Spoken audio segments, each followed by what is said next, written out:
ಆತ್ಮೀಯ ವೀಕ್ಷಕರಿಗೆ ಕಲಾಂತರಂಗ ಕಾರ್ಯಕ್ರಮಕ್ಕೆ ಸ್ವಾಗತ. ನಾನು ರಾಜೇಶ್ ಶಾನ್ಭೋಗ್ ಬಾರ್ಕೋ. ಮನಸ್ಸು ಎನ್ನುವುದು ಒಂದು ಅಂತರಂಗ. ಅಲ್ಲಿ ಅನೇಕ ವಿಷಯಗಳು ಗುಪ್ತವಾಗಿ ಅನೇಕ ಬಾರಿ ಯಾರಿಗೂ ಬಹಿರಂಗವಾಗದೆ ಹಾಗೇ ಉಳಿದುಬಿಡ್ತದೆ. ಅಂತಹ ವಿಷಯಗಳಿಗೆ ಕೂಡ ಒಮ್ಮೊಮ್ಮೆ ಮಾತನಾಡಬೇಕು ಅಂತ ಅನಿಸ್ತದೆ. ಅಂದು ಅದು ತನ್ನೊಳಗಿನ ತನ್ನ ಮನಸ್ಸಿನ ಭಾವನೆಗಳನ್ನು ಹೊರಹಾಕ್ತದೆ. ಅಂತಹ ಮನದ ಮಾತಿನ ಕಾರ್ಯಕ್ರಮವೇ ಈ ಕಲಾಂತರಂಗ ಕಾರ್ಯಕ್ರಮ. ಇಂದು ನಮ್ಮೊಂದಿಗಿದ್ದಾರೆ ದೂರದ ಧಾರವಾಡದವರು. ಅವರು ಈಗ ಬೆಂಗಳೂರು ನೆಲೆಸಿದ್ದಾರೆ. ಖ್ಯಾತ ತಬಲ ವಾದಕರು ಪಂಡಿತ್ ಅಮೃತೇಶ್ ಕುಲಕರ್ಣಿಯವರು. ಅವರೊಂದಿಗೆ ಮಾತನಾಡೋಣ, ಅವರ ಮನದ ಮಾತುಗಳನ್ನು ಆಲೈಸೋಣ. ಅವರಿಗೆ ಮೊದಲಿಗೆ ಸ್ವಾಗತವನ್ನು ಕೋರೋಣ. ಸರ್, ತಮಗೆ ಕಲಾಂತರಂಗ ಕಾರ್ಯಕ್ರಮ ಸ್ವಾಗತ ಸರ್. ನಮಸ್ಕಾರ. ನಮಸ್ತೆ. ನಮಸ್ತೆ ಸರ್. ನಮಸ್ತೆ ಸರ್. ತಾವು ಧಾರವಾಡ ಜಿಲ್ಲೆಯವರು ತಾವು ಅಲ್ಲ ಸರ್? ಹೌದು, ಧಾರವಾಡ ಜಿಲ್ಲೆಯ ಅಲ್ಲಿ ಹುಟ್ಟಿ ಬೆಳೆದವರು. ತಮ್ಮ ಬಾಲ್ಯ ಜೀವನ, ತಮ್ಮ ತಂದೆ ತಾಯಿಯವರ ಬಗ್ಗೆ ನಮಗೆ ತಿಳಿಯುವ ಆಸೆ ಸರ್. ನಾನು ಹುಟ್ಟಿದ್ದು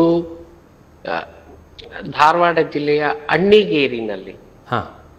ಅಣ್ಣಿಗೇರಿನಲ್ಲಿ ಹುಟ್ಟಿ ಅಲ್ಲಿ ಅಣ್ಣಿಗೇರಿಯ ಗ್ರಾಮ ದೇವತೆ ಆದಂತ ದೇವತೆ ಅಮೃತೇಶ್ವರ ಗ್ರಾಮ ದೇವತೆ, ಅದರ ಹೆಸರನ್ನ ನನಗೆ ಇಟ್ರು ಅಮೃತೇಶ್ವರ ಅಂತ.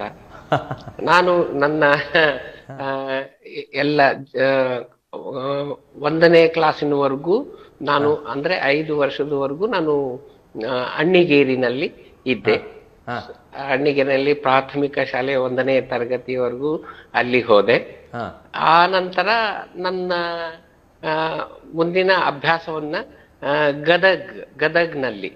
ಗದಗ್ನಲ್ಲಿ ನಾನು ಹೋಗಿ, ನಾವು ಎಲ್ಲ ನಮ್ಮ ಕುಟುಂಬ ಎಲ್ಲ ಗದಗ್ನಲ್ಲಿ ಹೋಗಿ ಒಂದು ಬಾಡಿಗೆ ಮನೆಯಲ್ಲಿ ಇದ್ಕೊಂಡು, ವಿಠೋಬ ದೇವಸ್ಥಾನ ಅದು. ವಿಠೋಬ ದೇವಸ್ಥಾನದ ಒಳಗಡೆ ಒಂದು 2 ರೂಮಿನ ಒಂದು ಮನೆ. ಅದರಲ್ಲಿ ನಾವು 6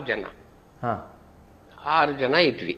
ನಾನು, ನಮ್ಮ ತಂದೆ, ನಮ್ಮ ದೊಡ್ಡಣ್ಣ, ನಂತರ ಸಣ್ಣಣ್ಣ, ನಾನು, ನಮ್ಮ ಸಹೋದರಿ, ಎಲ್ಲರೂ ಒಟ್ಟಿಗೆ ಅಲ್ಲಿ ಇದ್ದು ದೇವಸ್ಥಾನದಲ್ಲಿ ಇದ್ದು ಅಲ್ಲಿ 2ನೇ ತರಗತಿಯಿಂದ ನಾನು ನನ್ನ ಪ್ರಾಥಮಿಕ ಶಾಲೆಯ ಅಭ್ಯಾಸವನ್ನ ಶುರು ಮಾಡಿದೆ.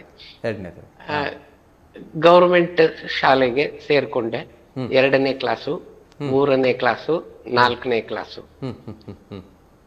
ಆನಂತರ ನಾನು ನನ್ನ ಅಭ್ಯಾಸವನ್ನ ಇನ್ನೊಂದು ಶಾಲೆಗೆ ಸೇರ್ಕೊಂಡೆ, ಸೇಂಟ್ ಜಾನ್ ಸ್ಕೂಲ್ ಅಂತ. ಅಲ್ಲಿ ನನ್ನ 5ನೇ ತರಗತಿಯಿಂದ 7ನೇ ತರಗತಿವರೆಗೂ ಸೇಂಟ್ ಜಾನ್ ಸ್ಕೂಲ್ ಅಲ್ಲಿ ಅಭ್ಯಾಸವನ್ನ ಮಾಡಿದೆ.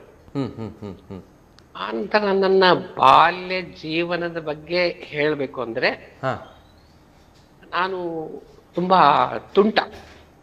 ಬಾಲ್ಯದಲ್ಲಿ ಬಹಳ ತುಂಟ. ಮನೆಯವರು ಹೇಳಿದ ಮಾತುಗಳನ್ನ ಕೇಳ್ತಾ ಇದ್ದೆ, ಆದ್ರೆ ತುಂಟತನೂ ಮಾಡ್ತಾ ಇದ್ದೆ. ಅದೇ ತರ ರಾತ್ರಿ ಅಭ್ಯಾಸವನ್ನು ಮಾಡ್ತಾ ಇದ್ದೆ. ಕ್ಲಾಸಿಗೆ ಫಸ್ಟ್ ಬರ್ತಾ ಇದ್ದೆ. ಎಲ್ಲವೂ ಇದೆ, ಎಲ್ಲ ಇತ್ತು. ಅಲ್ಲಿ ತುಂಟತನ ಇದೆ, ಇಲ್ಲಿ ಕಲಿಯುವುದರಲ್ಲೂ ಕೂಡ ಮುಂದೆ ಇದ್ರಿ ಅಲ್ಲ ಸರ್? ಹೌದು ಹೌದು. ಮತ್ತೆ ತಂದೆ ತಾಯಿಯವರ ಹೆಸರೇನು ಸರ್? ತಂದೆ ತಾಯಿಯವರ ಹೆಸರು? ನನ್ನ ತಂದೆ ಹೆಸರು ಜಗನ್ನಾಥರಾವ್ ದೇಸಾಯಿ ಕುಲಕರ್ಣಿ ಅಂತ. ಅವರು ಸ್ವತಂತ್ರ ಹೋರಾಟಗಾರರು. ಆನಂತರ ದೊಡ್ಡ ಜಮೀನ್ದಾರರು ಅಂದ್ರೆ ಅವಾಗ ಬ್ರಿಟಿಷರ ಕಾಲದಲ್ಲಿ ಹಾಗೂ ಮೊಘಲರ ಕಾಲದಲ್ಲಿ ನಮ್ಮ ತಂದೆಯವರ ವಂಶಕ್ಕೆ ಅವರು 100 ಎಕರೆ ಕೊಟ್ಟು ನಮಗೆ ದೇಶಗತಿಯ ಭೂಮಿಗಳನ್ನ ಕೊಟ್ಟು ದೇಸಾಯಿ ಅಂತ ನಮ್ಗೆ ಸರ್ನೇಮ್ ಕೊಟ್ರು ಅವಾಗ.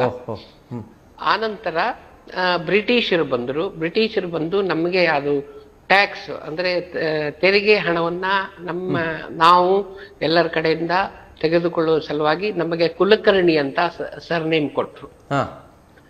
ಹೀಗಾಗಿ ನಮ್ಮ ತಂದೆಯವರ ಹೆಸರು ಜಗನ್ನಾಥರಾವ್ ಬಾಲಕೃಷ್ಣರಾವ್ ದೇಸಾಯಿ ಕುಲಕರ್ಣಿ ಅಂತ.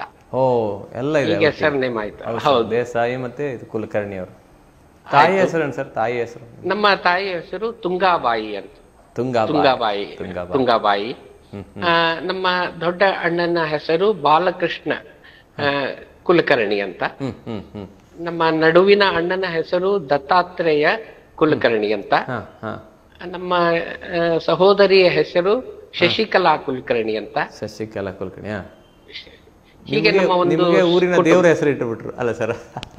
ನನಗೆ ಗ್ರಾಮ ದೇವತೆ ಹೆಸರೇ ಇಟ್ರು, ಅಮೃತೇಶ್ವರ ಅಂತ.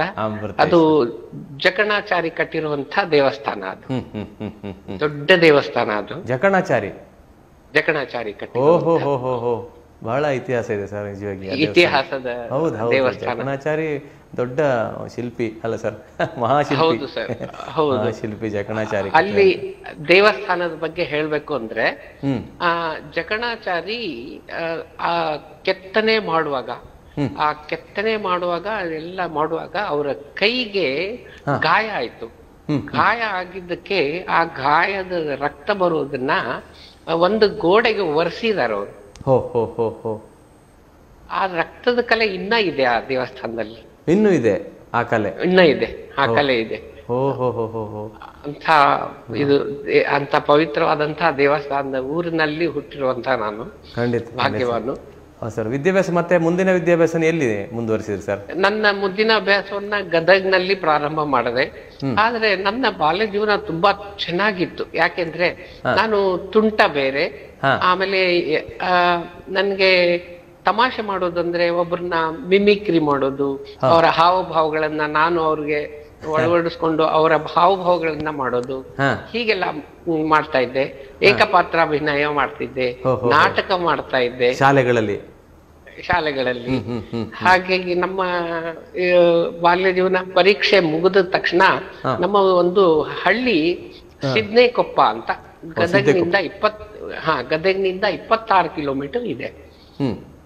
ಅಲ್ಲಿ ಸಿದ್ನೇಕೊಪ್ಪ ಅಂತ ಒಂದು ಹಳ್ಳಿ, ಅಲ್ಲಿ ನಮ್ಮ ಎಲ್ಲಾ ಜಮೀನುಗಳು ಇದ್ದು. ಅಲ್ಲಿ ಹೋದಾಗ ನಾವು ಪರೀಕ್ಷೆ ಮುಗಿದ ತಕ್ಷಣ ಹಳ್ಳಿಗೆ ಹೋಗ್ಬಿಡ್ತಾ ಇದ್ವಿ. ಅಲ್ಲಿ ಆಕಳು, ಹಸು, ಎತ್ತು, ನಾಯಿ ಮರಿ ಇವೆಲ್ಲ ಇತ್ತು. ಅವ್ರ ಜೊತೆ ಆಟ ಆಡ್ಕೊಂಡು ಇರ್ತಾ ಇದ್ವಿ. ನಾಯಿ ಮರಿನ ತುಂಬಾ ಪ್ರೀತಿ ಮಾಡ್ತಾ ಇದ್ವಿ. ಅದಕ್ಕೆ ಸ್ನಾನ ಮಾಡಿಸೋದು, ಅದು ತಿಂಡಿ ಮಾಡೋದು, ಅದ್ರ ಜೊತೆಗೆ ನಾವು ಹೊಲಕ್ಕೆ ಹೋಗ್ತಾ ಇದ್ವಿ. ಹೌದೌದು, ರಜಾ ದಿನಗಳನ್ನ ಕಳೆಯೋದು ಖುಷಿಯಲ್ಲಿ ಅಲ್ಲ ಸರ್? ರಜಾ ದಿನದ ಕಳೆಯೋದು ಖುಷಿ. ಅದೇ ಸರ್, ತಮಗೆ ಈ ನಾಟಕಗಳಲ್ಲೆಲ್ಲ ಪಾತ್ರ ಮಾಡಿರ್ತಾವ, ತಮಗೆ ಈ ತಬಲದಲ್ಲಿ ಆಸಕ್ತಿ ಮೂಡಿದ ಬಗ್ಗೆ ಹೇಗೆ ಸರ್? ನಾನು ಹಳ್ಳಿಗೆ ಹೋದಾಗ ನನ್ನ ಅಣ್ಣ ಟಿ.ಕೆ. ದೇಸಾಯಿ ಅಂತ ಅವರು ಧಾರವಾಡದಲ್ಲಿ ಇದ್ರು. ಅವರು ಕೆ.ಇ. ಬೋರ್ಡ್ ಸ್ಕೂಲಲ್ಲಿ ಹಿಂದಿ ಮಾಸ್ಟರ್ ಆಗಿದ್ರು. ಅನಂತರ ಅವರು ತಬಲಾ ವಾದಕರು ಆಗಿದ್ರು. ಆಕಾಶವಾಣಿ ಧಾರವಾಡ ಕೇಂದ್ರದಲ್ಲಿ ಅವರ ತಬಲಾ ವಾದನ ಇರ್ತಾ ಇತ್ತು. ಅವರು ಹಳ್ಳಿಗೆ ರಜದಲ್ಲಿ ಹಳ್ಳಿಗೆ ಬಂದಾಗ ಅವರು ಒಂದು ನಮ್ಮ ಮನೆ ವಾಡೆ ತರ ಇತ್ತು. ವಾಡೆನಲ್ಲಿ ಒಂದು ತುಳಸಿ ಕಟ್ಟಿ, ದೊಡ್ಡ ತುಳಸಿ ಕಟ್ಟಿ. ಆ ತುಳಸಿ ಕಟ್ಟಿ ಮೇಲೆ ಸಾಯಂಕಾಲ ಎಲ್ಲ ನಮ್ಮ ಕುಟುಂಬದವರೆಲ್ಲ ಒಂದು 15-20 ಜನ ಕೂತ್ಕೊಳ್ತಾ ಇದ್ವಿ. ಅವರು ಬಂದಾಗ ಈ ತಾಮ್ರದ ಬಿಂದಿಗೆ ಹಿಡ್ಕೊಂಡು ಅದನ್ನ ನುಡಿಸ್ಕೊಂಡು ಅವರು ಹಾಡು ಹೇಳ್ತಾ ಇದ್ರು. ಅದನ್ನು ನೋಡಿದಾಗ ನನಗೆ ಬಹಳ ಸಂತೋಷ ಆಯ್ತು. ನಾನು ಯಾಕೆ ಕಲಿಬಾರ್ದು ನನಗೆ ಅಂತ ಅವಾಗ್ಲೇ ನನ್ಗೆ ಆಸೆ ಹುಟ್ಟಿತು. ನನ್ನ 7-8ನೇ ವಯಸ್ಸಿನಲ್ಲೇ ಆಸೆ ಹುಟ್ಟಿತು. ಅವಾಗ ಅನುಕೂಲಗಳು ಅಷ್ಟಿರ್ಲಿಲ್ಲ. ಹೀಗಾಗಿ ಅದು ಆಸೆ ಮನಸ್ಸಲ್ಲಿತ್ತು. ಆನಂತರ ನನ್ನ ವಿದ್ಯಾಭ್ಯಾಸ ನನ್ನ 7ನೇ ಕ್ಲಾಸ್ನಿಂದ 10ನೇ ಕ್ಲಾಸ್ನವರೆಗೂ ಮಾಡೆಲ್ ಹೈಸ್ಕೂಲ್ ಗದಗಲ್ಲಿ ನಾನು ಮುಗಿಸಿದೆ. 10ನೇ ಕ್ಲಾಸ್ಗೆ ಇಡೀ ತಾಲೂಕಿಗೆ ಫಸ್ಟ್ ಬಂದೆ. ಅನಂತರ ನಾನು ಇಲ್ಲಿ ಬೆಂಗಳೂರಿಗೆ ಬಂದೆ. ಯಾಕೆಂದ್ರೆ ಬೆಂಗಳೂರಿಗೆ ನನ್ನ ಮುಂದಿನ ವಿದ್ಯಾಭ್ಯಾಸ ಮಾಡೋಣ ಅಂತಂದು ಬೆಂಗಳೂರಿಗೆ ಬಂದೆ. ಆವಾಗ ಏನಾಯ್ತು, ಬರಗಾಲ, ಊರಲ್ಲಿ ಬರಗಾಲ. ನಾನು ಬೆಂಗಳೂರಿಗೆ ಬರ್ಲಿಕ್ಕೆ ಕಾರಣ ಬರಗಾಲ ಇತ್ತು. ಎಲ್ಲ ಇದು ಹೊಲಗಳಲ್ಲಿ ಏನು ಬೆಳೀತಾ ಇರ್ಲಿಲ್ಲ. ಆಮೇಲೆ ನನ್ನ ಮನಸ್ಸಲ್ಲಿ ಏನ್ ಬಂತು, ನಮ್ಮ ಅಣ್ಣ, ಇಬ್ರು ಅಣ್ಣಂದ್ರು, ಅವರು ಆಲ್ರೆಡಿ ಕೆಲಸಕ್ಕೆ ಸೇರಿದ್ರು. ಆ ನಂತರ ನನಗೂ ಒಂದು ಇದು ಬಂತು, ನಮ್ಮ ಅಣ್ಣಂದ್ರೆಲ್ಲ ಹೋಗಿ ಎಲ್ಲ ಮಾಡ್ತಾ ಇದಾರೆ, ನಾನು ಯಾಕೆ ಮಾಡಬಾರ್ದು ಅನ್ನೋದೊಂದು ಇದು ಬಂತು. ಅದಕ್ಕೆ ಅಲ್ಲಿಂದ ನಾನು ಬೆಂಗಳೂರಿಗೆ ಬಂದ್ಬಿಟ್ಟೆ. ಬೆಂಗಳೂರಿಗೆ ಬಂದು NGEF ಅಂತ ಒಂದು ಫ್ಯಾಕ್ಟ್ರಿ, ಹೌದು ಸರ್, ಅಲ್ಲಿ ನಾನು ಅಪ್ರೆಂಟಿಸ್ಶಿಪ್, ಲಾಂಗ್ ಟರ್ಮ್ ಅಪ್ರೆಂಟಿಸ್ಶಿಪ್ಗೆ ಅಪ್ಲಿಕೇಶನ್ ಹಾಕಿದ್ದೆ. ಇಂಟರ್ವ್ಯೂ ಬಂತು. ಇಂಟರ್ವ್ಯೂನಲ್ಲಿ ಫಸ್ಟ್ ಬಂದೆ. ಆ ನಂತರ ಸೆಲೆಕ್ಷನ್ ಆಗಿ ನಾನು ಅಲ್ಲಿ ಅಭ್ಯಾಸವನ್ನು ಟ್ರೈನಿಂಗ್ ಶುರು ಮಾಡಿದೆ. ಟ್ರೈನಿಂಗ್ ಶುರು ಮಾಡಿದ ನಂತರ ನಾನು ಬೆಳಿಗ್ಗೆ 5 ಗಂಟೆಗೆ ಅವಾಗ 1980ನೇ ಇಸ್ವಿ ಬೆಂಗಳೂರು ಚಳಿ 5-6 ಡಿಗ್ರಿನಲ್ಲಿ ಇತ್ತು. 5-6 ಡಿಗ್ರಿನಲ್ಲಿ ನಾನು ತಣ್ಣೀರು ಸ್ನಾನ ಮಾಡಿ ಬೆಳಿಗ್ಗೆ 5 ಗಂಟೆಗೆ ಸೈಕಲ್ ತಗೊಂಡು ಬಸವನಗುಡಿಯಿಂದ ಕೃಷ್ಣರಾಜಪುರವರೆಗೂ ಸೈಕಲ್ ಅಲ್ಲಿ ಹೋಗ್ತಾ ಇದ್ದೆ. ಆನಂತರ ಅಲ್ಲಿ ಟ್ರೈನಿಂಗ್ ಮುಗಿಸ್ಕೊಂಡು ಮನೆಗೆ ಬಂದ ಮೇಲೆ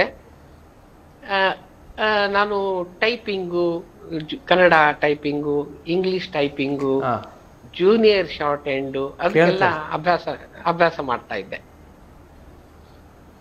ಆನಂತರ NGF ಅಲ್ಲಿ ಒಂದು ಮ್ಯೂಸಿಕ್ ಕ್ಲಬ್ ಇತ್ತು. ಮ್ಯೂಸಿಕ್ ಕ್ಲಬ್ ಅಲ್ಲಿ ಅವರು ಆರ್ಕೆಸ್ಟ್ರಾ ಮಾಡ್ತಾ ಇದ್ರು. ಆರ್ಕೆಸ್ಟ್ರಾ ಆ ಆರ್ಕೆಸ್ಟ್ರಾದಲ್ಲಿ ನಾನು ಹೋಗಿ ನಿಲ್ತಾ ಇದ್ದೆ. ಅವಾಗ ನನಗೆ 16 ವರ್ಷ. ಅವಾಗ ಪುಟ್ಟವನು, ನಾನು ನಮ್ಮನೆಯಲ್ಲೇ ಚಿಕ್ಕವನು. ನಾನು ಹಿಂಗಾಗಿ ಜವಾಬ್ದಾರಿ ಸ್ವಲ್ಪ ಕಡಿಮೆ, ತುಂಟತನ ಜಾಸ್ತಿ. ಹೌದು ಸರ್.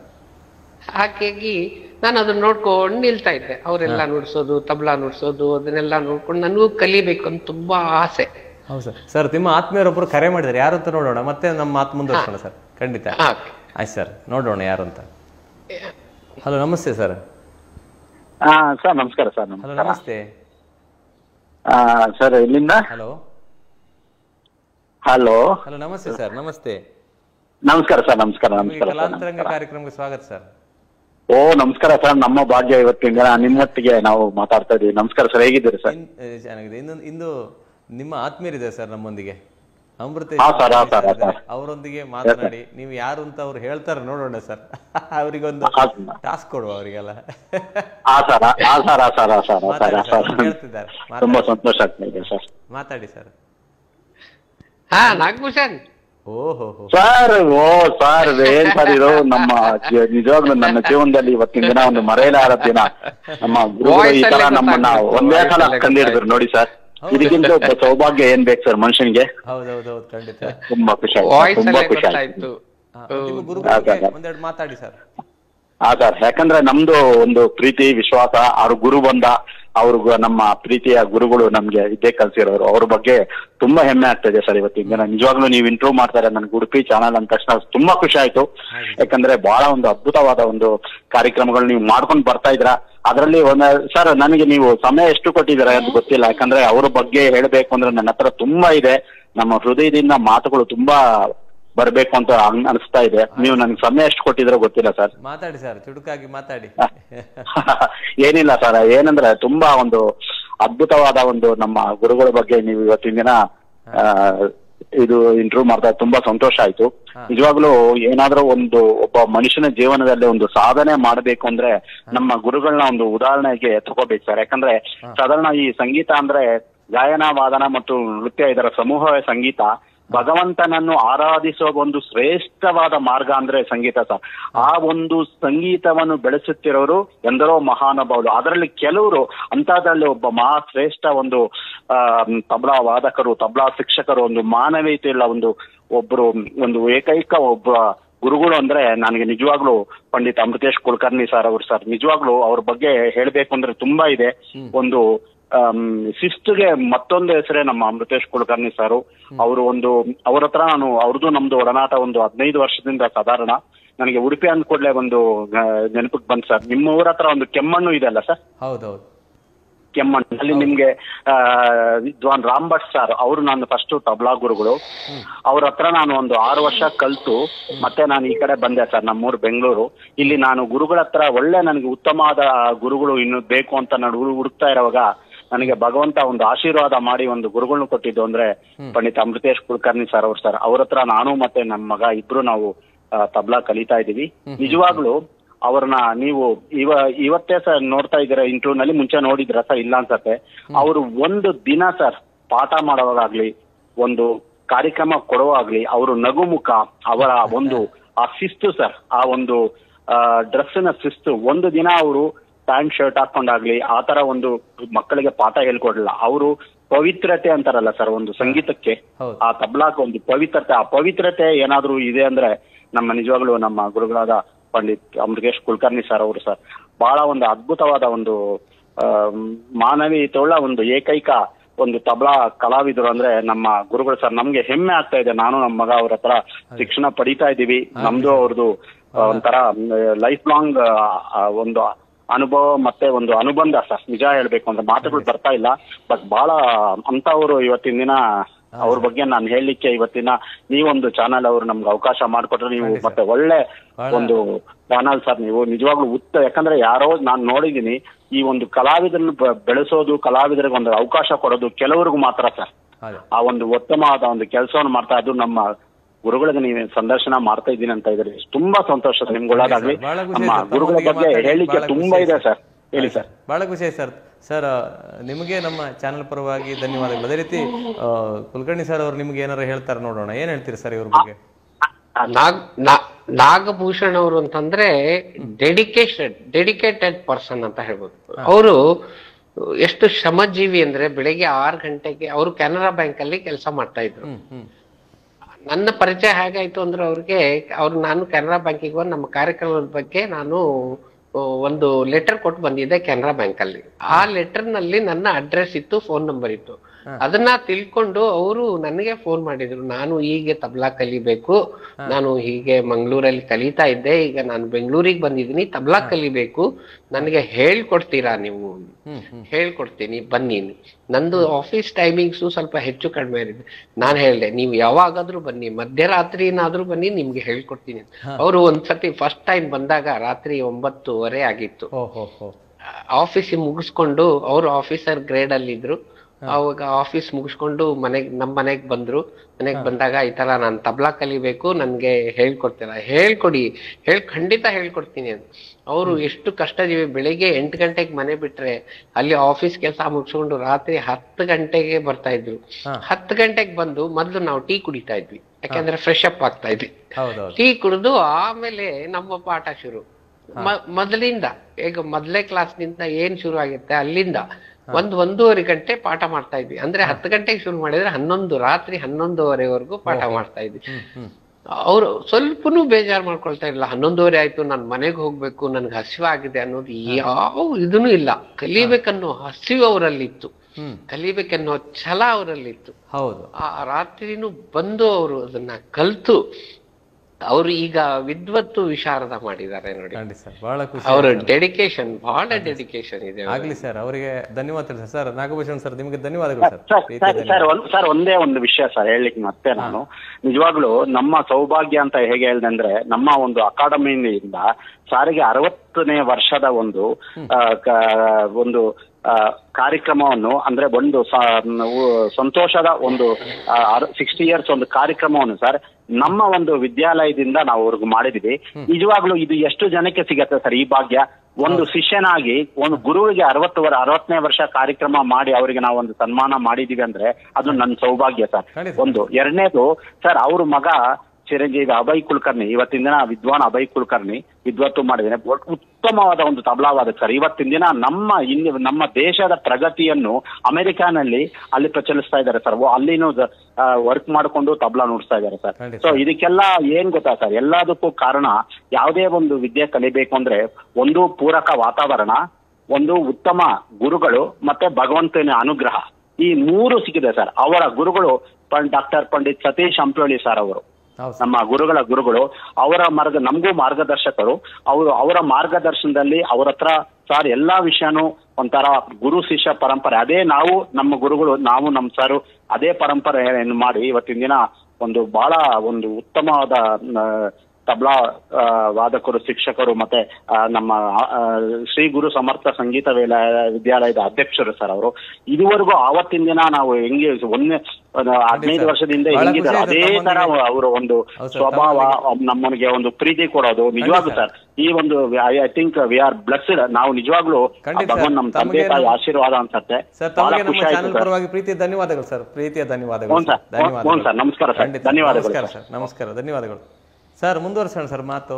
ನೀವು ಆರ್ಕೆಸ್ಟ್ರಾ ಆಗುವಾಗ ನೀವು ನಿಂತ್ಕೊಂಡು ನೋಡ್ತಾ ಇದ್ರಿ ಸರ್, ಅಲ್ಲಿಂದ ನೋಡ್ತಾ ಇದ್ವಿ. ಆ ನಂತರ ನಾನು ನಮ್ಮ ಗೆಳೆಯನ್ಗೆ ಹೇಳ್ದೆ, ನಾನು ತಬ್ಲಾ ಕಲಿಬೇಕು, ನನ್ಗೆ ಚಿಕ್ಕಂದಿಂದ ಆಸೆ ಇದೆ, ಹೋಗೋಣ ಅಂತ. ಅವರು ನಮ್ಮ ಗೆಳೆಯ ಒಂದು ಆರ್ಕೆಸ್ಟ್ರಾ ಕರ್ಕೊಂಡು ಹೋದ್ರು.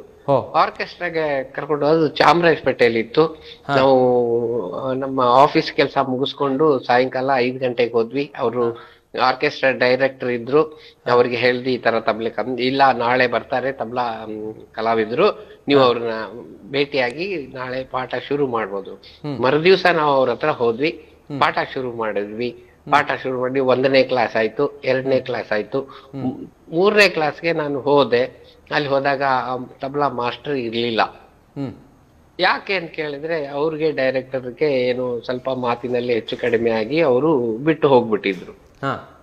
ನನ್ನ ಕಲಿಬೇಕನ್ನೋ ಹಸಿವು ಹಾಗೆ ಉಳಿತು. ಆನಂತರ ಮನೆಯಲ್ಲಿ ಏನಿತ್ತು ಅಂದ್ರೆ ಪರಿಸ್ಥಿತಿ ಬಹಳ ಇದಿತ್ತು. ನಾನು ಕಲಿಬೇಕು ಅಂದಾಗ ಫೀಸ್ ಕೊಡೋ ಶಕ್ತಿ ಇರ್ಲಿಲ್ಲ. ನಾನು ಕಲಿತೀನಿ ಅಂದಾಗ ನಮ್ಮ ಮನೆಯಲ್ಲಿ ಏನ್ ಹೇಳಿದ್ರು, ಏನ್ ಕಲಿತೀಯ ನೀನು, ಅಭ್ಯಾಸ ಮಾಡು, ಕಾಲೇಜ್ ಸೇರ್ಕೊಂಡಿದ್ಯಾ, ಓದು, ಚೆನ್ನಾಗಿ ಓದು, ಆನಂತರ ಇದೇನು ತಬ್ಲಾ ಏನ್ ಮಾಡತ್ತೆ ನೀನು ಅಂತಂದು ಬಿಡಿಸ್ಬಿಟ್ರು. ನನಗೆ ಅವಾಗ ಅರ್ಥ ಆಗಿಲ್ಲ, ಯಾಕೆ ಇವ್ರು ನನ್ನ ತಬ್ಲಾ ಕಲೀಲಿಕ್ಕಿದ್ವಲ್ಲ. ಯಾಕೆಂದ್ರೆ ಆಮೇಲೆ ನನ್ನ ಕಾಲ ಮೇಲೆ ನಾನು ನಿಂತ ಮೇಲೆ ನನಗೆ ಅರ್ಥ ಆಯ್ತು, ನನ್ನ ಮೆಚೂರಿಟಿ ಬಂದಾಗ ನನಗೆ ಅರ್ಥ ಆಯ್ತು. ನಾನು ಸಂಸಾರಿಕ ಆದ ಮೇಲೆ ನನಗೆ ಅರ್ಥ ಆಯ್ತು ದುಡ್ಡಿನ ಬೆಲೆ ಏನು ಅಂತ. ಅವಾಗ ಅವ್ರ ಹತ್ರ ಫೀಸ್ ಕೊಡೋ ಶಕ್ತಿ ಇರ್ಲಿಲ್ಲ. ಹೌದೌದು, ಯಾಕೆಂದ್ರೆ ಆ ಪರಿಸ್ಥಿತಿ ಇತ್ತು. ಹೀಗಾಗಿ ಅವರು ಆ ತರ ಹೇಳಿದ್ರು, ನಮ್ಗೆ ಫೀಸ್ ಕೊಡೋ ಶಕ್ತಿ ಇಲ್ಲ ಅಂತ ಹೇಳಿಲ್ಲ ಅವರು. ಹೌದೌದು, ಈಗೇನ್ ಮಾಡ್ತೀಯ, ಅಭ್ಯಾಸ ಮಾಡು ಅಂತ. ನನ್ನ ಒಂದು ಅನುಭವ ಬಂದಾಗ ನನ್ಗೆ ಗೊತ್ತಾಯ್ತು, ಇವ್ರ ಹತ್ರ ನನ್ಗೆ ಆಯ್ತು, ಇವ್ರು ಅದ್ರ ಸಲುವಾಗಿ ಈ ತರ ಹೇಳಿದ್ದಾರೆ ಇವರು ಅನ್ನೋ ಒಂದು ನನ್ಗೆ ಇದಾಗಿ, ಅನಂತರ ನಾನು ಮತ್ತೆಲ್ಲಿ ನಾನು ಮನೆಯಲ್ಲಿ ತಬ್ಲಾ ಕಲಿತೀನಿ ಅಂತ ಹೇಳಿದ್ರೆ ಬಿಡಿಸ್ಬಿಡ್ತಾರೆ ಅನ್ನೋ ಒಂದು ಭಯದಿಂದ ನಾನು ತಬ್ಲಾ ಡಗ್ಗ ಮುಚ್ಚಿಟ್ಬಿಟ್ಟಿದ್ದೆ ಮನೆಯಲ್ಲಿ. ನಾವು ಯಾರು ಇಲ್ದಾಗ ನಾನು ನಮ್ಮ ಅಣ್ಣ ಒಂದು ರೂಮ್ ಅಲ್ಲಿ ಇದ್ವಿ ಬೆಂಗಳೂರಲ್ಲಿ. ಅವಾಗ ನಾನು ಅದನ್ನ ತಗೊಂಡ್ ಬಂದಿದ್ದೆ. ಆದ್ರೆ ನನ್ಗೆ ಅವರು 3ನೇ ಕ್ಲಾಸ್ಗೆ ನನ್ಗೆ ಇದು ಮಾಡ್ಬಿಟ್ರು, ಗುರುಗಳ ಇದು ಆಗ್ಬಿಟ್ರು. ಆನಂತರ ನನ್ನ ಹಸಿವು ಹಾಗೆ ಉಳಿತು. ನನ್ನ ಅಪ್ರೆಂಟಿಸ್ ಟ್ರೈನಿಂಗ್ ಮುಗೀತು, ಡಿಪ್ಲೊಮಾ ಮುಗೀತು ಈವ್ನಿಂಗ್ ಕಾಲೇಜಲ್ಲಿ. ಮತ್ತೆ AMI ಮಾಡಿದೆ, ಇಂಜಿನಿಯರಿಂಗ್, ಮೆಕ್ಯಾನಿಕಲ್ ಇಂಜಿನಿಯರಿಂಗ್ ಮಾಡ್ತೆ ನಾನು. ಮೆಕ್ಯಾನಿಕಲ್ ಇಂಜಿನಿಯರಿಂಗ್ ಮಾಡಿ ನಾನು ಅಭ್ಯಾಸ ಮಾಡಿ ಅವಾಗ ನನಗ 32 ವರ್ಷ. ಆದ್ರೆ ಕಲಿಬೇಕನ್ನೋ ಹಸಿವು ಹೋಗ್ಲಿಲ್ಲ ನನ್ಗೆ. ನಾನು ಆನಂತರ ನಾನು ಕೆಲಸಕ್ಕೆ LNT ಲಾರ್ಸನ್ ಇನ್ ಟೂಬ್ರೋಕ್ ಸೇರ್ಕೊಂಡೆ.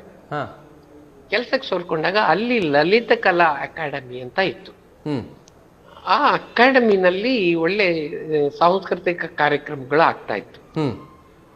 ಆವಾಗ ನಾನು ತಬ್ಲಾ ಕಲಿಬೇಕನ್ನು. ಸೊ ಆಮೇಲೆ ಒಂದು ಆನ್ಯುವಲ್ ಡೇ ಬಂತು. ಅದರಲ್ಲಿ ಕಾಂಪಿಟೇಷನ್ ಎಲ್ಲ ಇತ್ತು, ಮ್ಯೂಸಿಕ್ ಕಾಂಪಿಟೇಷನ್ ಅದೆಲ್ಲ ಇತ್ತು. ಅದರಲ್ಲಿ ನಮ್ಮ ಡಿಪಾರ್ಟ್ಮೆಂಟ್ ಅವರು ಕೂಡ ಅದನ್ನ ಪಾರ್ಟಿಸಿಪೇಟ್ ಮಾಡಿದ್ರು. ಭಾಗವಹಿಸಿದಾಗ ಅವರು ತಬ್ಲಾ ಅಷ್ಟು ಅಂದ್ರೆ ಅವರು ಕಲಿಕೆಯಲ್ಲಿದ್ರು, ಇನ್ನ ತಬ್ಲಾ ವಾದಕರು. ಅವರು ಬೇರೆ ಯಾರೋ ಒಬ್ರು ಆಡಿಯನ್ಸ್, ಏನ್ ತಬ್ಲಾ ನುಡ್ಸಕ್ಕೆ ಬರಲ್ಲ, ಯಾಕೆ ನುಡಿಸ್ಬೇಕು ಅವರು ಸ್ಟೇಜ್ ಮೇಲೆ ಅಂತಂದ್ರು. ನನಗೆ ಅವಾಗ ನಮ್ಮ ಡಿಪಾರ್ಟ್ಮೆಂಟ್ಗೆ ಇವ್ರು ಹೇಳ್ತಾರಲ್ಲ, ನಾನ್ ಯಾಕೆ ಕಲ್ತು ನಿಲ್ಕೊ. ಆಮೇಲೆ ಅವ್ರಿಗೆ ಅಲ್ಲಿ ಆಡಿಯನ್ಸ್ಗೆ ಹೇಳ್ದೆ, ನೆಕ್ಸ್ಟ್ ಇಯರ್ ನಾನು ತಬ್ಲಾ ಕಲ್ತು ಇದೇ ಸ್ಟೇಜ್ ಮೇಲೆ ಬಂದು ಫಸ್ಟ್ ಪ್ರೈಸ್ ತಗೋತೀನಿ ಅಂತ ಚಾಲೆಂಜ್ ಮಾಡ್ಬಿಟ್ಟೆ. ಆ ನಂತರ 1 ತಿಂಗಳಾಯ್ತು, 2 ತಿಂಗಳಾಯ್ತು, ನನಗೆ ಗುರುಗಳು ಹುಡುಕ್ತಾ ಇದ್ದೀನಿ, ಸಿಗ್ತಾ ಇಲ್ಲ. ಆ ನಂತರ ನಮ್ಮ ಆಫೀಸಲ್ಲಿ ಇರುವ ನಮ್ಮ ಗೆಳೆಯ ಒಬ್ರು ಇದೇ ತರ ಕೇಳಿದಾಗ, ಇಲ್ಲ ನನಗೊಬ್ರು ಪರಿಚಯದವ್ರು ಇದಾರೆ, ಅವರು ತಬ್ಲಾ ಪ್ರೊಫೆಷನ್ ಅಲ್ಲಿ ಇದಾರೆ, ಅವ್ರು ಹೇಳ್ಕೊಡ್ತಾರೆ ಅಂತ. ಆ ನಂತರ ನಮ್ಮ ಗುರುಗಳು ಅವ್ರ ಮನೆಗೆ ಹೋದ್ವಿ. ಪಂಡಿತ್ ಡಾಕ್ಟರ್ ಸತೀಶ್ ಹಂಪಿಹೊಳಿ ಅಂತ ಅವರು ನಮ್ಮ ಗುರುಗಳು. ಅವ್ರ ಮನೆಗೆ ಹೋದೆ. ಮೊದಲನೇ ಟೈಮ್ ಅವ್ರು ಕರ್ಕೊಂಡು ಹೋದೆ, ಅವ್ರು ಇರ್ಲಿಲ್ಲ, ಕಾರ್ಯಕ್ರಮಕ್ಕೆ ಹೋಗಿದ್ರು. ಆಯ್ತು, ಅವರು ರೂಮ್ಮೇಟ್ ಹೇಳಿದ್ರು, ಇಲ್ಲ ಅವರು ನಾಡಿದ್ದು ಸಿಗ್ತಾರೆ ನಿಮ್ಗೆ ಅಂತ. ಆಮೇಲೆ ನಾಡಿದ್ದು ಹೋದೆ, ಆವಾಗ್ಲೂ ಇರ್ಲಿಲ್ಲ, ಇಲ್ಲ ಅವರು ಇನ್ನೊಂದು ಕಾರ್ಯಕ್ರಮಕ್ಕೆ ಹೋಗಿದ್ದಾರೆ. ಆಮೇಲೆ 3ನೇ ಸರ್ತಿ ಹೋದೆ, ಅವಾಗ್ಲೂ ಮನೆಯಲ್ಲಿ ಇರ್ಲಿಲ್ಲ. ಅವ್ರ ರೂಮ್ಮೇಟ್ ಅವ್ರಿಗೆ ಬೇಜಾರಾಗೋಯ್ತು. ಇಲ್ಲ ಇವರು ಖಂಡಿತ ನಿಮ್ಗೆ ಶನಿವಾರ ಸಿಗ್ತಾರೆ, ಬಂದ್ಬಿಡಿ ಅಂದ್ರು. ಆಮೇಲೆ ಮತ್ತೆ ಶನಿವಾರ ಹೋದೆ. ಶನಿವಾರ ಹೋದಾಗ ಅವಾಗ್ಲೂ ಇರ್ಲಿಲ್ಲ ಮನೆಯಲ್ಲಿ. ಅಂದ್ರೆ ಗುರುಗಳು ಸಿಗೋದು ಎಷ್ಟು ಕಷ್ಟ ಅಂತ ಅನ್ನೋದು ಇದ್ರ ಮೇಲೆ ಇದು. ಆಮೇಲೆ ನಂತರ ಅವ್ರಿಗೆ ಬೇಜಾರಾಗಿ, ಇಲ್ಲ ಅವರು ಇಲ್ಲಿ ಟಿಪಾಯ್ ಅಂಗಡಿನಲ್ಲಿದ್ದಾರೆ, ಅಲ್ಲೇ ಕರ್ಕೊಂಡು ಹೋಗ್ತೀನಿ ಬನ್ನಿ ಅಂತಂದು ನನ್ ಕರ್ಕೊಂಡು ಹೋಗಿ ಅಲ್ಲಿ ನನಗೆ ಪರಿಚಯ ಮಾಡಿಸಿದ್ರು ಡಾಕ್ಟರ್ ಸತೀಶ್ ಅಂಪೇಳಿ ಅವ್ರನ್ನ. ಆಮೇಲೆ ನಾ ಹೇಳ್ದೆ, ನಾನು ಈ ತರ ಫ್ಯಾಕ್ಟ್ರಿನಲ್ಲಿ ಕೆಲಸ ಮಾಡ್ತಾ ಇದ್ದೀನಿ, ನನಗೆ ಫಸ್ಟ್ ಶಿಫ್ಟು, ಸೆಕೆಂಡ್ ಶಿಫ್ಟು, ರಾತ್ರಿ ಪಾಳೆ ಎಲ್ಲಾ ಇರುತ್ತೆ, ಅದಕ್ಕೆ ನಾನು ಸಮಯ ಸ್ವಲ್ಪ ಹೆಚ್ಚು ಕಡಿಮೆ ಆಗ್ಬೋದು, ನೀವು ಬೇಕಾದಾಗ ಬರ್ರಿ ಕುಲಕರ್ಣಿ, ನಿಮ್ಗೆ ಹೇಳ್ಕೊಡ್ತೀನಿ ನಾನು ಅನ್ನೋದನ್ನ ಅವರು ನನಗೆ ಹೇಳಿದ್ರು. ನನಗೆ ಅಮೃತ ಕುಡಿದಷ್ಟು ಸಂತೋಷ ಆಗಿ ಆ ಟಿಪಾಯ್ ಅಂಗಡಿನಲ್ಲೇ ಅವ್ರಿಗೆ ನಮಸ್ಕಾರ ಮಾಡಿದೆ. ಆ ನಂತರ ಗುರುಗಳ ಬಗ್ಗೆ ಇನ್ನೊಂದು ಆತ್ಮೀಯತೆ ಹೆಂಗ್ ಹೆಚ್ಚಿತು ಅಂದ್ರೆ, ನಮ್ಮ ತಾಯಿ ಕಡೆಯಿಂದ ಅವರು ಬಳಗ, ಹಂಪಿ ಹೊಳಿಯಲ್ಲಿ ನಮ್ಮ ತಾಯಿ ಕಡೆ ಬಳಗ ಇದ್ದಾರೆ, ಅದರಿಂದ ಹಂಗ ಬಂದ ತಕ್ಷಣ ಅದರಿಂದ ಪರಿಚಯ ಆಯ್ತು. ಆ ನಂತರ ಗುರುಗಳ ಹಿಂದೆ ಹೊರಟೆ. ಆನಂತರ ಗುರುಗಳು ಹೇಳ್ಕೊಟ್ಟಿದ್ದನ್ನ, ಯಾಕೆಂದ್ರೆ ರೂಮಿಗೆ ಬಂದ ತಕ್ಷಣ ಅಕ್ಕಪಕ್ಕ ಮನೆಯವ್ರು ಗಲಾಟೆ ಮಾಡ್ತಾರೆ ತಬ್ಲಾ ನುಡಿಸಿದ್ರೆ. ಅದಕ್ಕೆ ನಾನು ಏನ್ ಮಾಡ್ತಾ ಇದ್ದೆ, 4 ಗಂಟೆಗೆ ಬಂದು ನಮ್ ಓಪನ್ ಟೆರೆಸ್ ಅಲ್ಲಿ ಹೋಗ್ಬಿಡ್ತಾ ಇದ್ದೆ ತಬ್ಲಾ ಡಗ ತಗೊಂಡು 4 ಅವರ್ 5 ಅವರ್ ಪ್ರಾಕ್ಟೀಸ್ ಮಾಡ್ತಾ ಇದ್ದೆ. ಯಾಕೆಂದ್ರೆ ಚಾಲೆಂಜ್ ಬೇರೆ ಮಾಡ್ಬಿಟ್ಟಿದ್ದೆ. ಹೌದೌದು. ಅಲ್ಲಿ ಆ ನಂತರ ಬಂತು ಮ್ಯೂಸಿಕ್ ಕಾಂಪಿಟೇಷನ್. ಆ ಗುರುಗಳು ಎಷ್ಟು ಚೆನ್ನಾಗಿ ಹೇಳ್ಕೊಟ್ರು ಅಂದ್ರೆ ತುಂಬಾ ಚೆನ್ನಾಗಿ ಹೇಳ್ಕೊಟ್ರು. ಆ ನಂತರ ಅಲ್ಲಿಂದ ನಾನು ಕಾಂಪಿಟೇಷನ್ಗೆ ಹೆಸರು ಕೊಟ್ಬಿಟ್ಟೆ. ಅವಾಗ ಆಲ್ರೆಡಿ 7 ತಿಂಗಳಾಯ್ತು. 7 ತಿಂಗಳಾಯ್ತು. ನಂತರ ಕಾಂಪಿಟೇಷನ್ಗೆ ಹೆಸರು ಕೊಟ್ಟೆ. ಆಮೇಲೆ ನನಗೆ ಅವಾಗ ಸ್ಟೇಜ್ ಫಿಯರ್ ತುಂಬಾ ಇತ್ತು. ಸ್ಟೇಜ್ ಫಿಯರ್ ಅಂದ್ರೆ ಇಂಡಿವಿಜುವಲ್ ಸ್ಟೇಜ್ ಫಿಯರ್. ಗ್ರೂಪ್ ಅಲ್ಲಿ ಆದ್ರೆ ಹೆಂಗ ಹೋಗ್ಬಿಡ್ತಿದ್ವಿ, ಆದ್ರೆ ಇಂಡಿವಿಜುವಲ್ ನುಡಿಸ್ಬೇಕಲ್ಲ ಇದು ತಬ್ಲಾ. ತಬ್ಲಾ ತಲೆ ಕೆಳಗ್ ಹಾಕಿ ಸ್ಟೇಜ್ ಮೇಲೆ ಹೋಗಿ ಕೂತ್ಕೊಂಡು ನುಡ್ಸಿದೆ, ಕಂಟಿನ್ಯೂಸ್ ಆಗಿ ನುಡ್ಸಿದೆ. ನಮ್ ತಂದೆಯವ್ರು ಎದುರು ಕೂತಿದ್ರು, ಅವ್ರನ್ನೂ ಕರ್ಕೊಂಡು ಹೋಗಿದ್ದೆ ಅವತ್ತು. ಮೊದಲನೇ ಪರ್ಫಾರ್ಮೆನ್ಸ್ ಸ್ಟೇಜ್ ಮೇಲೆ ನಮ್ ತಂದೆಯವ್ರನ್ನೂ ಕರ್ಕೊಂಡು ಹೋಗಿದ್ದೆ ಜೊತೆಗೆ. ಆಮೇಲೆ ಕುತ್ಕೊಂಡ್ ಕಂಟಿನ್ಯೂಸ್ ಆಗಿ ನುಡ್ಸಿದೆ. ಅಲ್ಲಿರೋರೆಲ್ಲ ಖುಷಿ ಆಗ್ಬಿಟ್ಟು ಕ್ಲಾಸ್ ಮೇಲೆ ಕ್ಲಾಸ್ ಹಾಕಿದ್ರು. ಆ ನಂತರ ರಿಸಲ್ಟ್ ನೋಡಿದ್ರೆ ಫಸ್ಟ್ ಪ್ರೈಸ್ ನಂಗೆ. ಆಗಲಿ ಸರ್, ಕಂಗ್ರಾಟ್ಸ್ ಸರ್. ಅದೇ ಸರ್, ತಮ್ಮೊಂದಿಗೆ ಬಹಳಷ್ಟು ಮಾತಾಡ್ಲಿಕ್ಕೆ ಸರ್. ಒಂದು ಕಾರ್ಯಕ್ರಮದಲ್ಲಿ ಪುಟ್ಟ ವಿರಾಮ ತೆಗೆದು ಆಮೇಲೆ ಮಾತುಕತೆ ಮುಂದುವರಿಸೋಣ. ಖಂಡಿತ ಸರ್. ಇದೆಲ್ಲ ಸಾಧನೆ ನಮ್ಮ ಗುರುಗಳು ಡಾಕ್ಟರ್ ಪಂಡಿತ್ ಸತೀಶ್ ಅಂಪೇಳಿ ಅವರದ್ದು. ಖಂಡಿತ ಸರ್, ಖಂಡಿತ ಸರ್. ಮಾತು ಮತ್ತೆ ಮುಂದುವರಿಸೋಣ. ಸಣ್ಣ ಪುಟ್ಟ ವಿರಾಮ ತೆಗೆದು ಆಮೇಲೆ ಮುಂದುವರಿಸೋಣ ಸರ್. ಖಂಡಿತ. Okay sir. ವೀಕ್ಷಕರೇ, ಕಲಾಂತರಂಗ ಕಾರ್ಯಕ್ರಮದಲ್ಲಿ ಒಂದು ಪುಟ್ಟ ವಿರಾಮ, ಆ ನಂತರ ನಿಮ್ಮ ಮುಂದೆ ಬರ್ತೇವೆ. ಮಾತು ಇನ್ನೂ ಇದೆ, ಇನ್ನೂ ಮಾತಾಡ್ಲಿಕ್ಕಿದೆ. ನೋಡ್ತಾ ಇರಿ ಕಲಾಂತರಂಗ ಕಾರ್ಯಕ್ರಮ.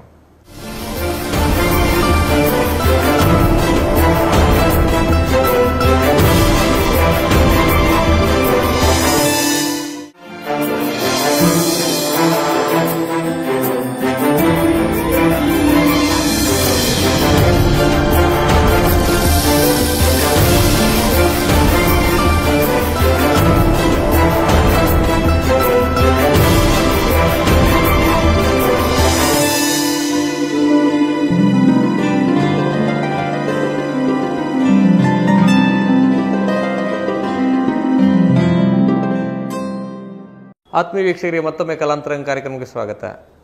ಇಂದು ನಮ್ಮೊಂದಿಗಿದ್ದಾರೆ ನಮ್ಮ ನಾಡಿನ ಖ್ಯಾತ ತಬಲಾ ವಾದಕರು ಅಮೃತೇಶ್ ಕುಲಕರ್ಣಿ ಅವರು ಬೆಂಗಳೂರಿನಿಂದ ನಮ್ಮೊಂದಿಗೆ ಆನ್ಲೈನ್ನಲ್ಲಿದ್ದಾರೆ. ಅವರೊಂದಿಗೆ ಮಾತನಾಡ್ತಿದ್ವಿ, ಮಾತುಕತೆಯನ್ನು ಮುಂದುವರಿಸೋಣ. ಅವರಿಗೆ ಮತ್ತೊಮ್ಮೆ ಕಲಾಂತರಂಗ ಕಾರ್ಯಕ್ರಮಕ್ಕೆ ಸ್ವಾಗತವನ್ನು ಕೊಡೋಣ. ಸರ್, ತಮಗೆ ಮತ್ತೊಮ್ಮೆ ಕಲಾಂತರಂಗ ಕಾರ್ಯಕ್ರಮಕ್ಕೆ ಸ್ವಾಗತ ಸರ್. ನಮಸ್ಕಾರ ಸರ್. ನಮಸ್ಕಾರ ಸರ್. ತಮ್ಮ ತಬಲದಲ್ಲಿ ತಾವು ವಿದ್ವತ್ತೆಲ್ಲ ಮಾಡಿದಿರಿ, ಬಹಳಷ್ಟು ಸಾಧನೆ ಮಾಡಿದಿರಿ. ಅದನ್ನು ಚುಟುಕಾಗಿ ತಿಳಿಸಿ ಸರ್. ಎಲ್ಲಿವರೆಗೆ ಕಲ್ತೀರಿ ತಬಲಾದಲ್ಲಿ? ಅಂದ್ರೆ ಈಗ ನಮ್ಮ ಗುರುಗಳ ಆಶೀರ್ವಾದದಿಂದ ಅವರು ಏನ್ ಹೇಳ್ಕೊಡ್ತಾರೆ ಬಹಳ ಶ್ರದ್ಧೆಯಿಂದ, ಪ್ರೀತಿಯಿಂದ, ಭಕ್ತಿಯಿಂದ, ಭಯದಿಂದ ಕಲಿತಾ ಇದ್ದೆ.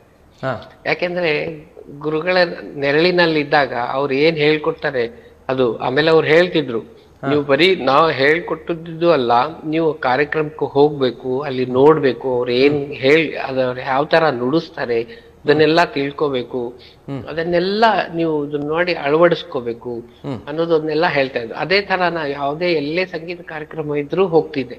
ಹೋಗಿ ಅದನ್ನ ನೋಡ್ಕೊಂಡು ಅಲ್ಲಿರೋ ಜನಗಳ ಜೊತೆ ಪರಿಚಯ ಮಾಡ್ಕೊಂಡು, ನಾನು ಈ ತರ ತಬಲಾ ಕಲಿತಾ ಇದ್ದೀನಿ ಅಂತ ಹೇಳಿ ಯಾರಾದ್ರೂ ಕಾರ್ಯಕ್ರಮಕ್ಕೆ ಅಂದ್ರೆ ತಬಲಾ ನುಡಿಸ್ಲಿಕ್ಕೆ ಹೋಗ್ತಿದ್ವಿ.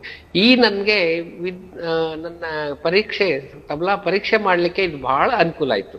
ಯಾಕೆಂದ್ರೆ ಗುರುಗಳ ಮಾರ್ಗದರ್ಶನ ಬೇರೆ ಇತ್ತು ಅಲ್ಲಿ. ಹೌದೌದು. ಅವರು ಎಷ್ಟು ನೀವ್ ಹಿಂಗ್ ಮಾಡಿ ಹೆಜ್ಜೆ ಹೆಜ್ಜೆಗೂ ನನ್ಗೆ ಅವರು ನನ್ಗೆ ಹೇಳ್ತಾ ಇದ್ರು, ಇದು ಹಿಂಗ್ ಮಾಡ್ಬೇಕು, ಇದು ಹಿಂಗ್ ಮಾಡ್ಬೇಕು, ಇದು ಹಿಂಗ್ ನುಡಿಸ್ಬೇಕು, ಇದು ಹಿಂಗ್ ನುಡಿಸ್ಬೇಕು ಅಂತ. ಅವರು ಗುರುಗಳ ನೆರಳಿನಲ್ಲಿ ನಾನು ಹೋಗಿ ಈ ಒಂದು ಸಾಧನೆ ಮಾಡಿದೆ. ಇದರಲ್ಲಿ ಈ ವಿದ್ವತ್ತು ವಿಶಾರಣ ಮಾಡ್ತಾ ಇದೆ ಇದರಲ್ಲಿ. ಅದೇ ಆನಂತರ ಸರ್ ತಮ್ಮ ಕಾರ್ಯಕ್ರಮಗಳು ತಾವು ಯಾವೆಲ್ಲ ಕಲಾವಿದರೊಂದಿಗೆ ಸಾಥ್ ನೀಡಿದ್ದೀರಿ ಸರ್? ನಿಮಗೆ ನೆನಪಿರುವಂತ ಕಲಾವಿದರ ಹೆಸರು ತಿಳಿಸಿ. ಗಾಯಕರು ಯಾರೆಲ್ಲ ಗಾಯಕರ ಜೊತೆ? ಗಾಯಕರು ಡಾಕ್ಟರ್ ಮೃತ್ಯುಂಜಯ ಶೆಟ್ಟರ್ ಅಂತಿದ್ದಾರೆ, ಅವ್ರ ಜೊತೆ ನುಡಿಸಿದೆ. ಉಮಾ ಕುಲಕರ್ಣಿ ಅವ್ರ ಜೊತೆ ನುಡಿಸಿದೆ. ಹಿಂಗೂ ಅನೇಕ ಜನ ಇದ್ದಾರೆ. ಹೌದೌದು. ಶಾರದಾ ಶ್ರೀಧರ್ ಅಂತಿದ್ದಾರೆ, ಅವ್ರ ಜೊತೆ ನೋಡಿದೆ. ಉಮಾ ರಮೇಶ್ ಅಂತಿದ್ದಾರೆ, ಅವ್ರ ಜೊತೆ ನುಡಿಸಿದೆ. ಬಹಳಷ್ಟು ಕಾರ್ಯಕ್ರಮ ಅಲ್ಲ ಸರ್? ಬಹಳಷ್ಟು ತುಂಬಾ ಕಾರ್ಯಕ್ರಮಗಳು ನಾಡಿನ ರಾಜ್ಯದಲ್ಲಿ, ಹೊರ ರಾಜ್ಯದಲ್ಲಿ ಹೋಗಿದ್ದೀರಾ ಸರ್? ಹೊರ ರಾಜ್ಯಕ್ಕೂ? ಹೊರ ರಾಜ್ಯದಲ್ಲಿ ನಾವು ನಮ್ಮ ಶಿಷ್ಯಂದ್ರನ್ನ ಕರ್ಕೊಂಡು ಮೊದಲಿಗೆ ಬರೋಡಾಗ್ ಹೋಗಿದ್ವಿ. ಅಲ್ಲಿ ಕರ್ನಾಟಕ ರಾಜ್ಯೋತ್ಸವದ ಆಚರಣೆ ಮಾಡ್ತಾ ಇದ್ರು. ನಮ್ಮ ರಾಜ್ಯದ ಕೀರ್ತಿಯನ್ನ ಬೇರೆ ಕಡೆ ನಮ್ಮ ಹೊರ ರಾಜ್ಯಗಳಲ್ಲಿ ಹಾರಿಸ್ಬೇಕು ಅಂತ ನಮ್ಮ 8 ಜನ ಶಿಷ್ಯಂದ್ರನ್ನ ಕರ್ಕೊಂಡು ಬರೋಡಾಗ್ ಹೋಗಿದ್ವಿ. ಬರೋಡಾದಲ್ಲಿ ಕನ್ನಡ ರಾಜ್ಯೋತ್ಸವದ ಪ್ರಯುಕ್ತ ನಮ್ಮ ಶಾಲೆಯಿಂದ ನಮ್ಮ ಶಿಷ್ಯರ ಪರವಾಗಿ ಅಲ್ಲಿ ಒಂದು ದೊಡ್ಡ ಕಾರ್ಯಕ್ರಮವನ್ನ ತಬಲಾ ತರಂಗ್ ಅಂತ ಕೊಟ್ಟು ಬಂದ್ವಿ. ಅನಂತರ ಅದಾದ್ಮೇಲೆ ರವಿಶಂಕರ್ ಗುರೂಜಿ ಅವರ ಒಂದು ವರ್ಲ್ಡ್ ಕಲ್ಚರ್ ಫೆಸ್ಟಿವಲ್ ಅಲ್ಲಿ ನಾವು ನಮ್ಮ ವಿದ್ಯಾಲಯದಿಂದ 25 ಜನ ಹೋಗಿ ದಿಲ್ಲಿನಲ್ಲಿ ನರ್ಮದಾ ನದಿ ದಡದಲ್ಲಿ 7.5 ಎಕರೆ ಸ್ಟೇಜ್ ಅಲ್ಲಿ ನಾವು ಹೋಗಿ ಅದನ್ನ ನುಡಿಸಿ ಬಂದ್ವಿ. ಅವಾಗ ಇದರಿಂದ ನಮಗೆ ಬಹಳ ಸಂತೋಷ ಆಯ್ತು. ಆ ನಂತರ ಹೀಗೆ ಅವಕಾಶಗಳು ಬಂದಾಗೆಲ್ಲ ಹೋಗ್ತಾ ಇರ್ತೀವಿ. ಹೌದೌದು. ಹಾಗೆ ಹಲವಾರು ಕಾರ್ಯಕ್ರಮಗಳು ಅಲ್ಲ ಸರ್? ನಾಡಿನುದ್ದಕ್ಕೂ ಹಲವಾರು. ಯಾವ ರೀತಿ ಶಾಸ್ತ್ರೀಯ ಸಂಗೀತಕ್ಕೆ ಮಾತ್ರ ನುಡಿಸ್ತೀರಾ ಅಥವಾ ಸುಗಮ ಸಂಗೀತ ಕೂಡ ನುಡಿಸಿದ್ದೀರಾ ಸರ್ ತಬಲಾ? ಎಲ್ಲ ಸಂಗೀತಗಳು, ಎಲ್ಲ ಪ್ರಕಾರಗಳಿಗೆ, ಎಲ್ಲ ಧ್ರುಪದ್ ಗಾಯನಕ್ಕೆ, ಠುಮರಿ ಗಾಯನಕ್ಕೆ, ಹಿಂದೂಸ್ತಾನಿ ಖ್ಯಾಲ್ ಗಾಯನಕ್ಕೆ, ಎಲ್ಲಾದ್ರಲ್ಲೂ ತಬಲಾ ವಾದನ ಇದೆ.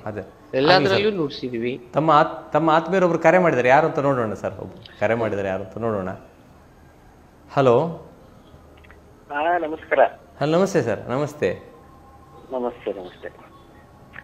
ಕಾರ್ಯಕ್ರಮ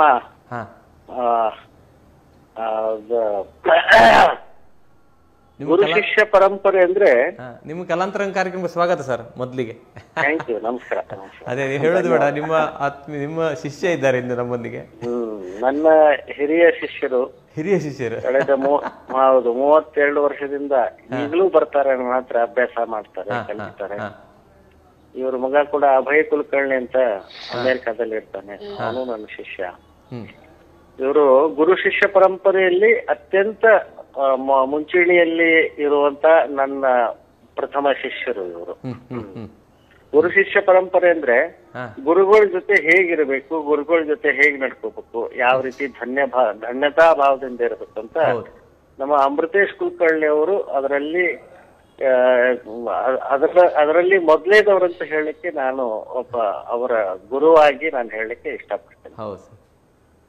ಅತ್ಯಂತ ಶ್ರೇಷ್ಠ ಕೆಲಸಗಳನ್ನು ಮಾಡ್ಕೊಂಡ್ ಬರ್ತಾ ಇದ್ದಾರೆ. ಅವ್ರಿಗೆ ಒಂದು 100 ಜನ ಶಿಷ್ಯರಿದ್ದಾರೆ, 150 ಶಿಷ್ಯರಿದ್ದಾರೆ. ಆಮೇಲೆ ಅವರ ಧರ್ಮ ಪತ್ನಿ ಉಮಾ ಕುಲಕರ್ಣಿ ಅವರು ತುಂಬಾ ಚೆನ್ನಾಗಿ ಹಾಡ್ತಾರೆ ಹಿಂದೂಸ್ತಾನಿ. ಅವರು ಹಿಂದೂಸ್ತಾನಿ ಕಲಿಸ್ತಾರೆ 10 ಮಕ್ಕಳಿಗೆ. ಆಮೇಲೆ ಕುಲಕರ್ಣಿ ಅವ್ರ ವಿಚಾರ ಹೇಳ್ಬೇಕಾದ್ರೆ ಪಾಠ ಮಾಡ್ಬೇಕಾದ್ರೆ ಸಮಯ ನೋಡೋದಿಲ್ಲ. ಮಕ್ಕಳಿಗೆ ಕಲಿಸ್ಬೇಕಾದ್ರೆ ಸಮಯದ ಮಿತಿ ಇಲ್ಲದೇನೆ ಅತ್ಯಂತ ಶ್ರೇಷ್ಠವಾದ ಕಲಿಸುವುದರಲ್ಲಿ ಬಹಳ ಅವರು ಅತ್ಯಂತ ಶ್ರೇಷ್ಠತೆಯನ್ನ ಕಾಪಾಡಿಕೊಂಡಿದ್ದಾರೆ ಅಂತ ನನ್ನ ಅಭಿಪ್ರಾಯ. ಬಹಳ ಚೆನ್ನಾಗಿ ಹೇಳ್ಕೊಡ್ತಾರೆ. ಅವ್ರಿಗೆ ಎಷ್ಟೇ ರಾತ್ರಿ 10 ಆಗ್ಲಿ 11 ಆಗ್ಲಿ ಅವ್ರಿಗೆ ಹೇಳ್ಬೇಕು, ಇದು ಇಷ್ಟು ಬರ್ಲೇಬೇಕು ಅವ್ರಿಗೆ ಅಂತ ಒಂದು ತೀರ್ಮಾನ ಮಾಡಿ ಚೆನ್ನಾಗಿ ಕಲಿಸ್ತಾರೆ. ಆಮೇಲೆ ಅವ್ರದೇ ಗುರು ಸಮರ್ಥ ಸಂಗೀತ ವಿದ್ಯಾಲಯ ಅಂತ ಸ್ಥಾಪನೆ ಮಾಡಿ ಕಳೆದ 21 ವರ್ಷ 22 ವರ್ಷ ಆಯ್ತು. ಅದರಿಂದ ಪ್ರತಿ ನಮ್ಮ ಕರ್ನಾಟಕದಲ್ಲಿ ನಾಡು ಕಂಡಂತ ಶ್ರೇಷ್ಠ ಗಾಯಕರಿಗೆ ವಾದಕರಿಗೆ ಪ್ರಶಸ್ತಿಯನ್ನು ನೀಡಿ ಗೌರವಿಸ್ತಾ ಬಂದಿದ್ದಾರೆ ಅವರ ಸಂಸ್ಥೆಯಿಂದ. ಆಮೇಲೆ ಅನೇಕ ಸಂಗೀತೋತ್ಸವಗಳನ್ನು ಮಾಡ್ಕೊಂಡ್ ಬರ್ತಾ ಇದಾರೆ ವರ್ಷ. ಅವ್ರದ್ದು ಒಂದು ವಾರ್ಷಿಕೋತ್ಸವ, ಅದರಲ್ಲಿ ಬಹಳ ದೊಡ್ಡ ಗಾಯಕರಿಗೆ ಅಥವಾ ವಾದಕರಿಗೆ ಅವ್ರನ್ನ ಕರೆಸಿ ಸನ್ಮಾನ ಮಾಡುವ ವಾಡಿಕೆ, ಪ್ರಶಸ್ತಿ ಕೊಡುವ ವಾಡಿಕೆ. ಅದಾದ್ಮೇಲೆ ಹಿಂದೂಸ್ತಾನಿ ಸಂಗೀತೋತ್ಸವ ಅಂತ ಮಾಡ್ತಾರೆ, ಅಲ್ಲಿಯೂ ಕೂಡ ಒಳ್ಳೊಳ್ಳೆ ಕಲಾವಿದರನ್ನ ಕರೆಸಿ ಕಾರ್ಯಕ್ರಮ ಮಾಡ್ತಾರೆ. ಅವರ ಶಿಷ್ಯ ಬಳಗ ಎಲ್ಲಾ ಸೇರ್ತದೆ, ಅವ್ರ ಮನೆ ಕುಟುಂಬದವರೆಲ್ಲ ಸೇರಿ ಅತ್ಯಂತ ಹಬ್ಬವಾಗಿ ಆಚರಿಸ್ತಾರೆ ಒಳ್ಳೆ ಸಂಗೀತೋತ್ಸವ. ಅವರ ಕೆಲಸ ಹೀಗೆ ನಿರಂತರ ನಡಿಲಿ, ಸಂಗೀತ ಕ್ಷೇತ್ರಕ್ಕೆ ಅಪಾರವಾದ ಕೊಡುಗೆ ಇನ್ನೂ ಕೊಡ್ಲಿ ಅಂತ ಹೇಳಿ ನಾನು ಬಹಳ ಸಂತೋಷದಿಂದ ಈಗ ಗುರುಗಳ ಬಗ್ಗೆ ಏನ್ ಹೇಳ್ತೀರಿ ಸರ್? ಕುಲಕರ್ಣಿ ಸರ್, ಗುರುಗಳು ನಿಮ್ಮ ಗುರುಗಳ ಬಗ್ಗೆ. ಸರ್ ನಮಸ್ಕಾರ ಸರ್. ನಮಸ್ಕಾರ ರೀ. ನಿಮ್ಮ ಆಶೀರ್ವಾದ ಸದಾ ಹೀಗೆ ಇರ್ಲಿ ಸರ್. ನಿಮ್ಮ ಆಶೀರ್ವಾದದಿಂದ ಎಲ್ಲಾನು ಸಿದ್ಧಿ ಆಗ್ತದ ಅನ್ಲಿಕ್ಕೆ ಇದೇ ಒಂದು ಎಕ್ಸಾಂಪಲ್ ಸರ್. ನಿಮ್ಮ ಆಶೀರ್ವಾದ ಇತ್ತಂದ್ರೆ ಏನಾದ್ರೂ ಗೆದ್ಕೊಂಡ್ ಬರ್ಬೋದು ಅನ್ನೋದೊಂದು ಇದಕ್ಕೆ ಇದೇ ಒಂದು ಸಾಕ್ಷಿ ಸರ್. ನಿಮ್ಮ ಅದಕ್ಕೆ ಗುರುಗಳನ್ನು ಗುರು ಸಾಕ್ಷಾತ್ ಪರಬ್ರಹ್ಮ ಅಂತ ಹೇಳಿದ್ದಾರೆ. ಗುರುಗಳು ಅಂದ್ರೆ ಅದು ಅವರ ಬರೀ ಕಲ್ಸೋದಷ್ಟೇ ಅಲ್ಲ, ಅವರ ಆಶೀರ್ವಾದ, ಅವರ ದೃಷ್ಟಿ ಶಿಷ್ಯನ ಮೇಲೆ ಬಿತ್ತಂದ್ರೆ ಅರ್ಧ ಅಲ್ಲಿ ಅವನಿಗೆ ಅವನ ಸಾಧನೆಯಲ್ಲಿ ಪಕ್ವ ಆಗ್ಲಿಕ್ಕೆ ಬಹಳ ಅನುಕೂಲ ಆಗ್ತದೆ. ನಾವು ನಮ್ ಗುರುಗಳ ಜೊತೆ ಹಾಗೇ ಇದ್ವಿ. ಬಸವರಾಜ್ ಬೆಂಡಿಗೇರಿ ಅವರು ಕರ್ನಾಟಕದಲ್ಲಿ ಈ ಎಷ್ಟೊಂದು ತಬಲಾ ವಾದಕರು, ಅವರಿಂದ ತಬಲಾ ಅನ್ನೋದು ಕರ್ನಾಟಕದಲ್ಲಿ ಹುಟ್ಟಬೇಕಾದ್ರೆ ಅವರ ಮುಖ್ಯ ಪಾತ್ರ ಪಂಡಿತ್ ಬಸವರಾಜ್ ಬೆಂಡಿಗೇರಿ ಅವ್ರದ್ದು. ಸೊ ಅನೇಕ ಶಿಷ್ಯರನ್ನ ತಯಾರು ಮಾಡಿದ್ರು. ಅವರ ಹೆಸರು ಹೇಳ್ತಾ ಅವ್ರು ಕಲಿಸಿಕೊಟ್ಟ ಒಂದು ನಮ್ಗೆ ವಿದ್ಯಾ, ನಮ್ಗೆ ಭಿಕ್ಷೆ ಅಂತ ನಾನು ಹೇಳಲಿಕ್ಕೆ ಇಷ್ಟಪಡ್ತೇನೆ. ಬಹಳ ದೊಡ್ಡ ಗುರುಗಳು, ಅವ್ರ ಹೆಸರು ಹೇಳೋದೇ ನನ್ಗೊಂದು ಸಂತೋಷ ಅಂತ. ಅದಕ್ಕೆ ಗುರು ಶಿಷ್ಯ ಪರಂಪರೆ ಅಂತ. ಬೆಂಡಿಗೇರಿ ಅವ್ರ ಶಿಷ್ಯ ನಾನು, ಆಮೇಲೆ ಈಗ ನನ್ನ ಶಿಷ್ಯರು ಅಮೃತೇಶ್ ಕುಲಕರ್ಣಿ, ಇನ್ನೂ ಅನೇಕ ಶಿಷ್ಯರು ಇದ್ದಾರೆ. ಅದಕ್ಕೆ ಗುರು ಶಿಷ್ಯ ಪರಂಪರೆ ಬೆಳೀತಾ ಹೋಗ್ಬೇಕು ಅಂತ ನನ್ನ ಅಭಿಪ್ರಾಯ. ಖಂಡಿತ ಬಹಳ ಖುಷಿ ಆಯ್ತು ಸರ್, ತಮ್ಮೊಂದಿಗೆ ಮಾತಾಡಿ ಬಹಳ ಖುಷಿ ಆಯ್ತು. ಸರ್ ನಿಮಗೆ ನಮ್ಮ ಚಾನೆಲ್ ಪರವಾಗಿ ಪ್ರೀತಿಯ ಧನ್ಯವಾದಗಳು ಸರ್. ಆಯ್ತು, ನಮಸ್ಕಾರ. ಧನ್ಯವಾದಗಳು ಸರ್. ತಮ್ಮ ಗುರುಗಳು ಮಾತಾಡಿದ್ರು ಫೋನ್ ಕಾಲಲ್ಲಿ ಅಲ್ಲ ಸರ್? ಬಹಳ ಸಂತೋಷ ಸರ್. ನಮ್ಮ ಗುರುಗಳ ಆಶೀರ್ವಾದ ಸದಾ ನನ್ನ ಮೇಲೆ ಇರ್ಲಿ ಅಂತ ನಾನು. ಹೌದು, ಖಂಡಿತ ಖಂಡಿತ ಖಂಡಿತ. ಒಂದು ಉತ್ತಮ ತಬಲವಾದಕರು, ಜನಪ್ರಿಯ ತಬಲವಾದಕರು ಅವರು, ಮತ್ತೆ ಶಿಕ್ಷಕರು. ಅವರ ಶಿಸ್ತು, ಅವರ ಸಮಯ ಪ್ರಜ್ಞೆ ಎಷ್ಟಿದೆ ಅಂದ್ರೆ ನಾನು ಅವರಿಂದ ನೋಡಿ ಕಲ್ತಿದ್ದು ತುಂಬಾ ಇದೆ, ಇನ್ನ ತುಂಬಾ ಇದೆ ಸರ್. ಹೌದು, ಖಂಡಿತ ಖಂಡಿತ ಸರ್. ಮತ್ತೊಂದು ಸರ್ ನಮಗೆ, ಹೌದು ಸರ್, ಮತ್ತೊಂದು ನಮ್ಗೆ ಕೇಳಲಿಕ್ಕಂದ್ರೆ ನಿಮ್ದು ಶ್ರೀ ಗುರು, ಅದು ನಿಮ್ಮ ಸಂಗೀತ ವಿದ್ಯಾಲಯ ಶ್ರೀ ಗುರು ಸಮರ್ಥ ಸಂಗೀತ ವಿದ್ಯಾಲಯದ ಬಗ್ಗೆ, ಅದರ ಸ್ಥಾಪನೆ ಬಗ್ಗೆ, ಅದರ ಸ್ಥಾಪನೆಯ ಉದ್ದೇಶದ ಬಗ್ಗೆ ಸ್ವಲ್ಪ ವಿಸ್ತಾರವಾಗಿ ತಿಳಿಸಿ ಸರ್. ನಾನು ನನ್ನ ತಬಲಾ ಕಲಿಕೆ ಆದ್ಮೇಲೆ ನಾನು ಒಂದು ಕಡೆ ಹೋಗ್ತಾ ಇದ್ದೆ. ಅವ್ರು ಹೇಳಿದ್ರು, ಇಲ್ಲ ನೀವು ತಬಲಾ ಕಲ್ತಿದ್ದೀರಾ, ನೀವು ನಮ್ಮ ಹುಡುಗರಿಗೆ ಹೇಳ್ಕೊಡಿ ನೀವು ಅಂತ ಒಂದ್ ಕಡೆ ಹೇಳ್ತಾ ಇದ್ರು. ಇಲ್ಲ ನಾನು ಇದು ಬಂದಿಲ್ಲ ಅಂತಂದೆ. ಇಲ್ಲ ನೀವು ಇಷ್ಟೆಲ್ಲ ವಿದ್ವತ್ತೆಲ್ಲ ಮಾಡ್ಕೊಂಡಿದೀರಾ, ನೀವು ಯಾಕೆ ಹೇಳ್ಕೊಡ್ಬಾರ್ದು ಅಂದ್ರು. ಅವಾಗ ಅವ್ರು ತುಂಬಾ ಫೋರ್ಸ್ ಮಾಡಿದ್ರು, ನೀವು ಹೇಳ್ಕೊಡ್ತೀರ. ಆನಂತರ ನಮ್ ಗುರುಗಳಿಗೆ ಬಂದ್ ಹೇಳ್ದೆ, ಹಿಂಗ್ ಫೋರ್ಸ್ ಮಾಡ್ತಾ ಇದಾರೆ, ಏನ್ ಮಾಡ್ಲಿ ನಾನು, ಅಲ್ಲಿ ಹೋಗ್ಲಿಕ್ಕೆ ಇದಾಗ್ತದೆ. ಇಲ್ಲ ಕುಲಕರ್ಣಿ, ನೀವ್ ಹೋಗ್ ಬರ್ರಿ, ಅವ್ರಿಗೆ ಹೇಳ್ರಿ, ನಾ ಹೇಳ್ಕೊಡ್ತೀನಿ ಅಂತ ಹೇಳ್ರಿ ನೀವು ಅಂತಂದ್ರು. ಆನಂತರ ಗುರುಗಳ ಆಜ್ಞೆ ಮೇರೆಗೆ ಅಲ್ಲಿ ಹೋಗಿ ಹೇಳ್ದೆ, ಇಲ್ಲ ಆಯ್ತು ನಾ ಹೇಳ್ಕೊಡ್ತೀನಿ, ಇಂಥ ದಿವಸ ಶುರು ಮಾಡೋಣ ಅಂತ. ದಿವಸ ಶುರು ಮಾಡುವಾಗ ಗುರುಗಳ ಮನೆಗೆ ಹೋಗಿ, ಸರ್ ನಾಳೆಯಿಂದ ನಾನು ಈ ತರ ಶುರು ಮಾಡಿದೀನಿ, ನನ್ಗ ಆಶೀರ್ವಾದ ಮಾಡಿದ್ರು. ಅವ್ರು ಏನಂತ ಆಶೀರ್ವಾದ ಮಾಡಿರ್ಬೋದು ಹೇಳಿ? ಅವರು ನಿಮಗೆ ಬೇಡ ಅನ್ನುವಷ್ಟು ಶಿಷ್ಯರು ಬರ್ಲಿ ಹೋಗಿ ಅಂತಂದು ಆಶೀರ್ವಾದ ಮಾಡಿ ಕಳ್ಸಿದ್ರು. ಈಗ ನಾನು ಯಾರನ್ನಾದ್ರೂ ಸೇರ್ಸ್ಕೋಬೇಕಾದ್ರೆ ನಾನು ಸ್ವಲ್ಪ ವಿಚಾರ ಮಾಡ್ಬೇಕು, ಅವನಿಗೆ ಹೇಳಲಿಕ್ಕೆ ನನಗೆ ಸಮಯ ಇದೆಯೋ ಇಲ್ಲೋ. ಯಾಕೆಂದ್ರೆ ಒಂದ್ ಸರ್ತಿ ನಾವು ಶಿಷ್ಯ ಅಂತ ಸ್ವೀಕಾರ ಮಾಡಿದ್ರೆ ಅಲ್ಲಿ ತನು ಮನ ಧನ ಎಲ್ಲಾ ರೀತಿಯಿಂದ ನಾವು ಅವ್ರಿಗೆ ಕೊಡ್ಬೇಕು. ಆ ವಿದ್ಯೆ ಧಾರೆ ಎರೆದು ಕೊಡ್ಬೇಕು. ಆ ವಿದ್ಯೆ ಧಾರೆ ಎರೆದು ಕೊಡ್ಲಿಕ್ಕೆ ಸಮಯ ಇದೆಯಾ ನನ್ನ ಹತ್ರ ಅನ್ನೋದನ್ನ ಚೆಕ್ ಮಾಡು. ಯಾಕಂದ್ರೆ ಪರಿಪೂರ್ಣವಾಗಿ ಹೇಳ್ಕೊಡ್ಬೇಕು. ಅರ್ಧಮರ್ಧ ಕೊಟ್ಟು ಇಲ್ಲ ಸಾಕು ನನ್ಗೆ ಇಷ್ಟೇ ಆಗೋದು, ನೀವು ನಾಳೆ ನನ್ಗಾಗಲ್ಲ ನಿಮ್ಗೆ ಹೇಳ್ಕೊಡಕ್ಕೆ ಅನ್ನೋ ಇದನ್ನೇ ಇಲ್ಲ. ಅವರಾಗಿ ಬಿಟ್ಟು ಹೋಗ್ತೀನಿ ಅನ್ನೋ ತನಕ ನಾವು ಹೇಳ್ಕೊಡ್ಬೇಕು ಅವ್ರಿಗೆ. ಹೌದು. ಆ ಒಂದು ಇದ್ರ ಸಲುವಾಗಿ ಅವರ ಆಶೀರ್ವಾದ, ಅವರ ವಾಕ್ ಸಿದ್ಧಿ ಅಷ್ಟಿತ್ತು. ಆ ನಂತರ ಇದು ಮಾಡಿ ತುಂಬಾ ಜನಗಳು ಸೇರ್ಕೊಂಡ್ಬಿಟ್ರು ಅಲ್ಲಿಂದ. ಅವ್ರದ್ದು ಕೇಳಿ ಅವ್ರದ್ದು ಮಾಡಿ ಇದು ಮಾಡಿ. ನಮ್ದು ಹೇಗೆ ಪ್ರೊಸೀಜರ್ ಅಂದ್ರೆ, ಈಗ ಅವರು ಕ್ಲಾಸಿಗೆ ಜಾಯಿನ್ ಆದ್ರು ಅಂದ್ರೆ ಒಂದು 50-100 ಒಂದು ವರ್ಷ ಎಲ್ಲ ನೋಡಿ ವರ್ಷದವರೆಗೂ ಕಲ್ತಿದ್ರು. ವರ್ಷದವರೆಗೂ ಏನ್ ಕಲ್ತಿರ್ತಾರೆ ಪ್ರತಿ ಕ್ಲಾಸ್ನಲ್ಲೂ ಆ ವರ್ಷದ ಲೆಸನ್ ಪಾಠಗಳನ್ನ ನುಡಿಸ್ಬೇಕು. ಫಸ್ಟ್ ಇಂದಾನೇ ನುಡಿಸ್ಬೇಕು. ಮೊದಲೇ ಕ್ಲಾಸಲ್ಲಿ ಅವ್ರು ಏನ್ ಕಲ್ತಿರ್ತಾರಲ್ಲ ಅಲ್ಲಿಂದಾನೇ ಶುರು ಮಾಡ್ಬೇಕು. ಯಾಕೆಂದ್ರೆ ಇದರಲ್ಲಿ ಒಂದು ಟೆಕ್ನಿಕಲ್ ಇರುತ್ತೆ. ಟೆಕ್ನಿಕಲ್ ಏನಂತಂದ್ರೆ ಅವ್ರಿಗೆ ಹಿಂದಿಂದ ಯಾವ್ದು ಮರಿಲಾರ್ದಂಗೆ ಹೇಳ್ಕೊಟ್ಟಿರೋದು ಯಾವ್ದು ಮರಿಲಾರ್ದಂಗೆ ಒಂದು ಅವ್ರಿಗೆ ಅಡ್ವಾಂಟೇಜ್. ಆನಂತರ ಇನ್ನೊಂದು ಏನ್ ಅವ್ರಿಗೆ ಇದು ಅಂದ್ರೆ, ನಾಳೆ ಎಲ್ಲಾದ್ರೂ ಅವ್ರ ಕಾರ್ಯಕ್ರಮದಲ್ಲಿ ಸಾತಿಗಂತೆ ಹೋದ್ರೆ ಆ ಕಾರ್ಯಕ್ರಮದಲ್ಲಿ 2 ಗಂಟೆ 3 ಗಂಟೆ ಅವ್ರು ಏನಾದ್ರೂ ನುಡಿಸೋ ಒಂದು ಪ್ರಸಂಗ ಬಂದಾಗ ಕೈಗಳು ಸೋಲ್ಬಾರ್ದು. ಆ ನಾದ ಹಾಗೆ ಇರ್ಬೇಕು, ಅದರ ಸ್ಪಷ್ಟತೆ ಹಾಗೆ ಇರ್ಬೇಕು. ಹಾಗೆ ಇರ್ಬೇಕಾದ್ರೆ ಅದು 2 ಅವರ್ ನುಡಿಸಿದ್ರು ಅವ್ರ ಕೈ ಸೋಲಲ್ಲ. ಅದಕ್ಕೆ ಈ ದೃಷ್ಟಿಯಿಂದ ಅವ್ರನ್ನ ನಾವೇನ್ ಮಾಡ್ತೀವಿ, ಮೊದ್ಲಿಂದ ಕೊನೆಯವರೆಗೂ ಕಂಟಿನ್ಯೂಸ್ ಆಗಿ ನುಡಿಸಿ, ಅದೇ ಸ್ಪೀಡ್ ಅಲ್ಲೇ ನುಡಿಸಿ ಅಂತ ಎವ್ರಿ ಕ್ಲಾಸ್ ಅಲ್ಲೂ ಅದನ್ನ ನಾವು ಮಾಡೋದ್ರಿಂದ ಇದು ಮಾಡ್ತಾ ಇದ್ವಿ. ಆ ನಂತರ ಇಷ್ಟೆಲ್ಲ ಜನಗಳು ಬಂದ್ರು, ಎಲ್ಲ ಕಲ್ತಿರ್ತಾರೆ. ಅದು ಕಲ್ತು ಮನೆ 4 ಗೋಡೆ ಮಧ್ಯೆ ಇದ್ರೆ ಏನ್ ಪ್ರಯೋಜನ? ಅದಕ್ಕೇನಾದ್ರೂ ಒಂದು ನಾವು ಹೊರಗಡೆ ಏನಾದ್ರೂ ಇದನ್ನ ಪ್ರದರ್ಶನ ಮಾಡ್ಬೇಕು ಅಂತ ಒಂದು ಸಮ ಬಂತು. ಆಮೇಲೆ ನಾವು ಒಂದು ದಿವಸ ದಸರಾ ಹಬ್ಬ ಬಂತು. ದಸರಾ ಹಬ್ಬದಲ್ಲಿ ನಮ್ ಶಿಷ್ಯಂದ್ರಿಗೆ ಹೇಳಿದ್ವಿ, ಈಗ ದಸರಾ ಹಬ್ಬ ಇದೆ, ಇವತ್ತೇನಾದ್ರೂ ನಾವು ತಬ್ಲಾ ಒಂದು ಕಾರ್ಯಕ್ರಮ ಮಾಡೋಣ ಮನೆಯಲ್ಲಿ. ಒಂದು ಮನೆಯಲ್ಲಿ ಮೊದಲನೇ ವರ್ಷ ನಾವು ಆ ಕಾರ್ಯಕ್ರಮನ ಒಂದು ಮನೆಯಲ್ಲಿ ಮಾಡಿದ್ವಿ, ಕಾರ್ ಶೆಡ್ ಅಲ್ಲಿ. ಎಲ್ಲ ಜಮಖಾನಿ ಹಾಕಿ ಇದು ಹಾಕಿ ಹಾರ್ಮೋನಿಯಂ ಇಟ್ಟು ತಬ್ಲಾ ಇಟ್ಟು ಗಾಯಕರನ್ನ ಕರೆಸಿ ಎಲ್ಲ ಮಾಡಿದ್ವಿ. ಅದು ತುಂಬಾ ಸಕ್ಸಸ್ ಆಗೋಯ್ತು. ಆ ನಂತರ ನನ್ಗೆ ಖುಷಿ ಆಗ್ಬಿಡ್ತು, ಇಷ್ಟೆಲ್ಲ ಇವರೆಲ್ಲ ಚೆನ್ನಾಗಿ ನುಡಿಸ್ತಾ ಇದಾರೆ, ಇದೆಲ್ಲ ಮಾಡ್ತಾ ಇದಾರೆ ಅಂತಂದು ಆಮೇಲೆ ಗುರುಗಳ ಹತ್ರ ಬಂದೆ, ಹೀಗೆಲ್ಲ ಇದು ಮಾಡ್ತಾ ಇದಾರೆ, ಹಾಗಾದ್ರೆ ನೀವು ಏನ್ ಮಾಡಿ ನೀವೊಂದು ಸಂಸ್ಥೆ ಶುರು ಮಾಡಿ ನೀವು. ಯಾಕೆಂದ್ರೆ ಎಲ್ಲದಕ್ಕೂ ನಾನು ಅವ್ರ ಗುರುಗಳ ಮಾರ್ಗದರ್ಶನ ತಗೋತೀನಿ. ಯಾಕೆ ನಮ್ದು ಏನೇ ಕಷ್ಟ ಇರ್ಲಿ ಸುಖ ಇರ್ಲಿ, ನಮ್ಮ ಮನೆಯಲ್ಲಿ ನಾನು ಯಾರಿಗೂ ಹೇಳ್ಕೊಳ್ದೆ ಇದ್ರೂ ಗುರುಗಳ ಹತ್ರ ಹೇಳ್ಕೊಳ್ತೀನಿ. ಯಾಕೆಂದ್ರೆ ಗುರು ಸಾಕ್ಷಾತ್ ಪರಬ್ರಹ್ಮ. ಆ ಎಲ್ಲಾ ದೇವರುಗಳು ಆ ಗುರುಗಳಲ್ಲಿ ಬಂದು ಕೂತಿರ್ತಾರೆ. ಯಾಕೆಂದ್ರೆ ಅವ್ರ ನಿಷ್ಕಲ್ಮಶದ ಭಾವನೆ ಇರುತ್ತೆ ಆ ಜಾಗದಲ್ಲಿ ಕೂತಾಗ. ಯಾಕೆಂದ್ರೆ ಇವ್ರು ಬಡವರು, ಇವ್ರು ಶ್ರೀಮಂತರು, ಇವ್ರು ದೊಡ್ಡವರು, ಇವ್ರು ಸಣ್ಣವರು ಅನ್ನೋ ಭೇದ ಭಾವನೆ ಯಾವುದೂ ಇರಲ್ಲ ಅವ್ರಿಗೆ. ನಮ್ಮ ಶಿಷ್ಯ ಮುಂದೆ ಬರ್ಬೇಕು. ಯಾಕೆಂದ್ರೆ ಗುರುಗಳಾದವರು ಸ್ವಾರ್ಥಿಗಳಿರ್ತಾರೆ. ಯಾಕೆಂದ್ರೆ ಯಾವ ಸ್ವಾರ್ಥ ಇರ್ತದಂದ್ರೆ ನಮ್ಮ ಶಿಷ್ಯ ಮೇಲೆ ಬರ್ಬೇಕು, ನಮ್ ಶಿಷ್ಯ ಹೆಸರು ತಗೋಬೇಕು, ನಮ್ ಶಿಷ್ಯ ಕೀರ್ತಿವಂತ ಆಗ್ಬೇಕು ಅನ್ನೋದೊಂದು ಭಾವನೆ ಇರುತ್ತೆ. ಆವಾಗ ನಮ್ ಗುರುಗಳು ಕೇಳಿದಾಗ ಅವ್ರು ಹೇಳಿದ್ರು, ಇಲ್ಲ ನೀವೊಂದು ಸಂಸ್ಥೆ ಶುರು ಮಾಡಿ. ಮತ್ತೆ ಹೆಸರು ಬೇಕಲ್ಲ ಅದಕ್ಕೆ. ಸಂಸ್ಥೆಗೆ ಒಂದು ಹೆಸರು ಬೇಕು. ಅವಾಗ ಏನ್ ಹೇಳಿದ್ರು, ನಮ್ಮ ಮನೆ ದೇವರು ದತ್ತಾತ್ರೇಯ, ಆಮೇಲೆ ನಮ್ಮ ತಂದೆಯವರು ಬ್ರಹ್ಮಾನಂದರು ಬ್ರಹ್ಮ ಚೈತನ್ಯರು ಅಂತ ಯತಿಗಳು, ಅವರ ಆರಾಧಕರು.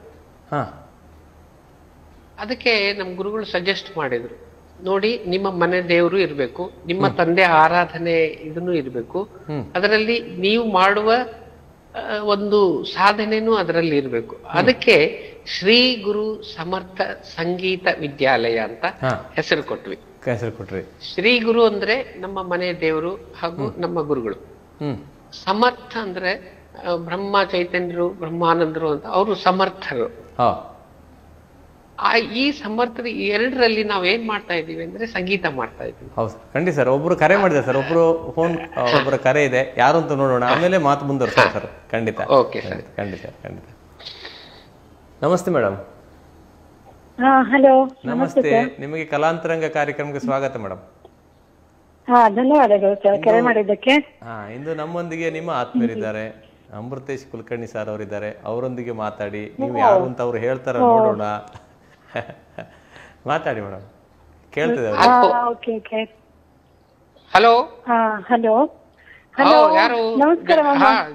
ನಮಸ್ತೆ ನಮಸ್ತೆ. ನೀವೇ ಗೊತ್ತಿರಬೇಕು. ಹಾ, ಜಯಶ್ರೀ ಅವರು. ಜಯಶ್ರೀ ಗೊತ್ತಾಯ್ತು, ಧ್ವನಿ ಮೇಲೆ ಗೊತ್ತಾಗ್ಬಿಡುತ್ತೆ. ಯಾಕೆಂದ್ರೆ ಧ್ವನಿ ಮೇಲೆ ಗೊತ್ತಾಗುತ್ತೆ.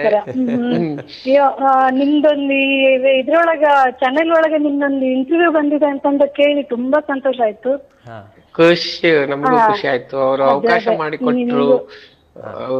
ಮಾಡಿಕೊಟ್ರು ಅವರು ನಮ್ಗೆ. ಅದೇ ಇದರಲ್ಲಿ ನನಗೂ ಒಂದೆರಡು ಮಾತಾಡ್ಲಿಕ್ಕೆ ಅವಕಾಶ ಮಾಡಿಕೊಟ್ಟದಕ್ಕೆ ಅವ್ರಿಗಾಯ್ತು, ನಿಮ್ಗೂ ಆಯ್ತು. ಮೊದ್ಲು ಧನ್ಯವಾದ ತಿಳಿಸ್ತೀನಿ.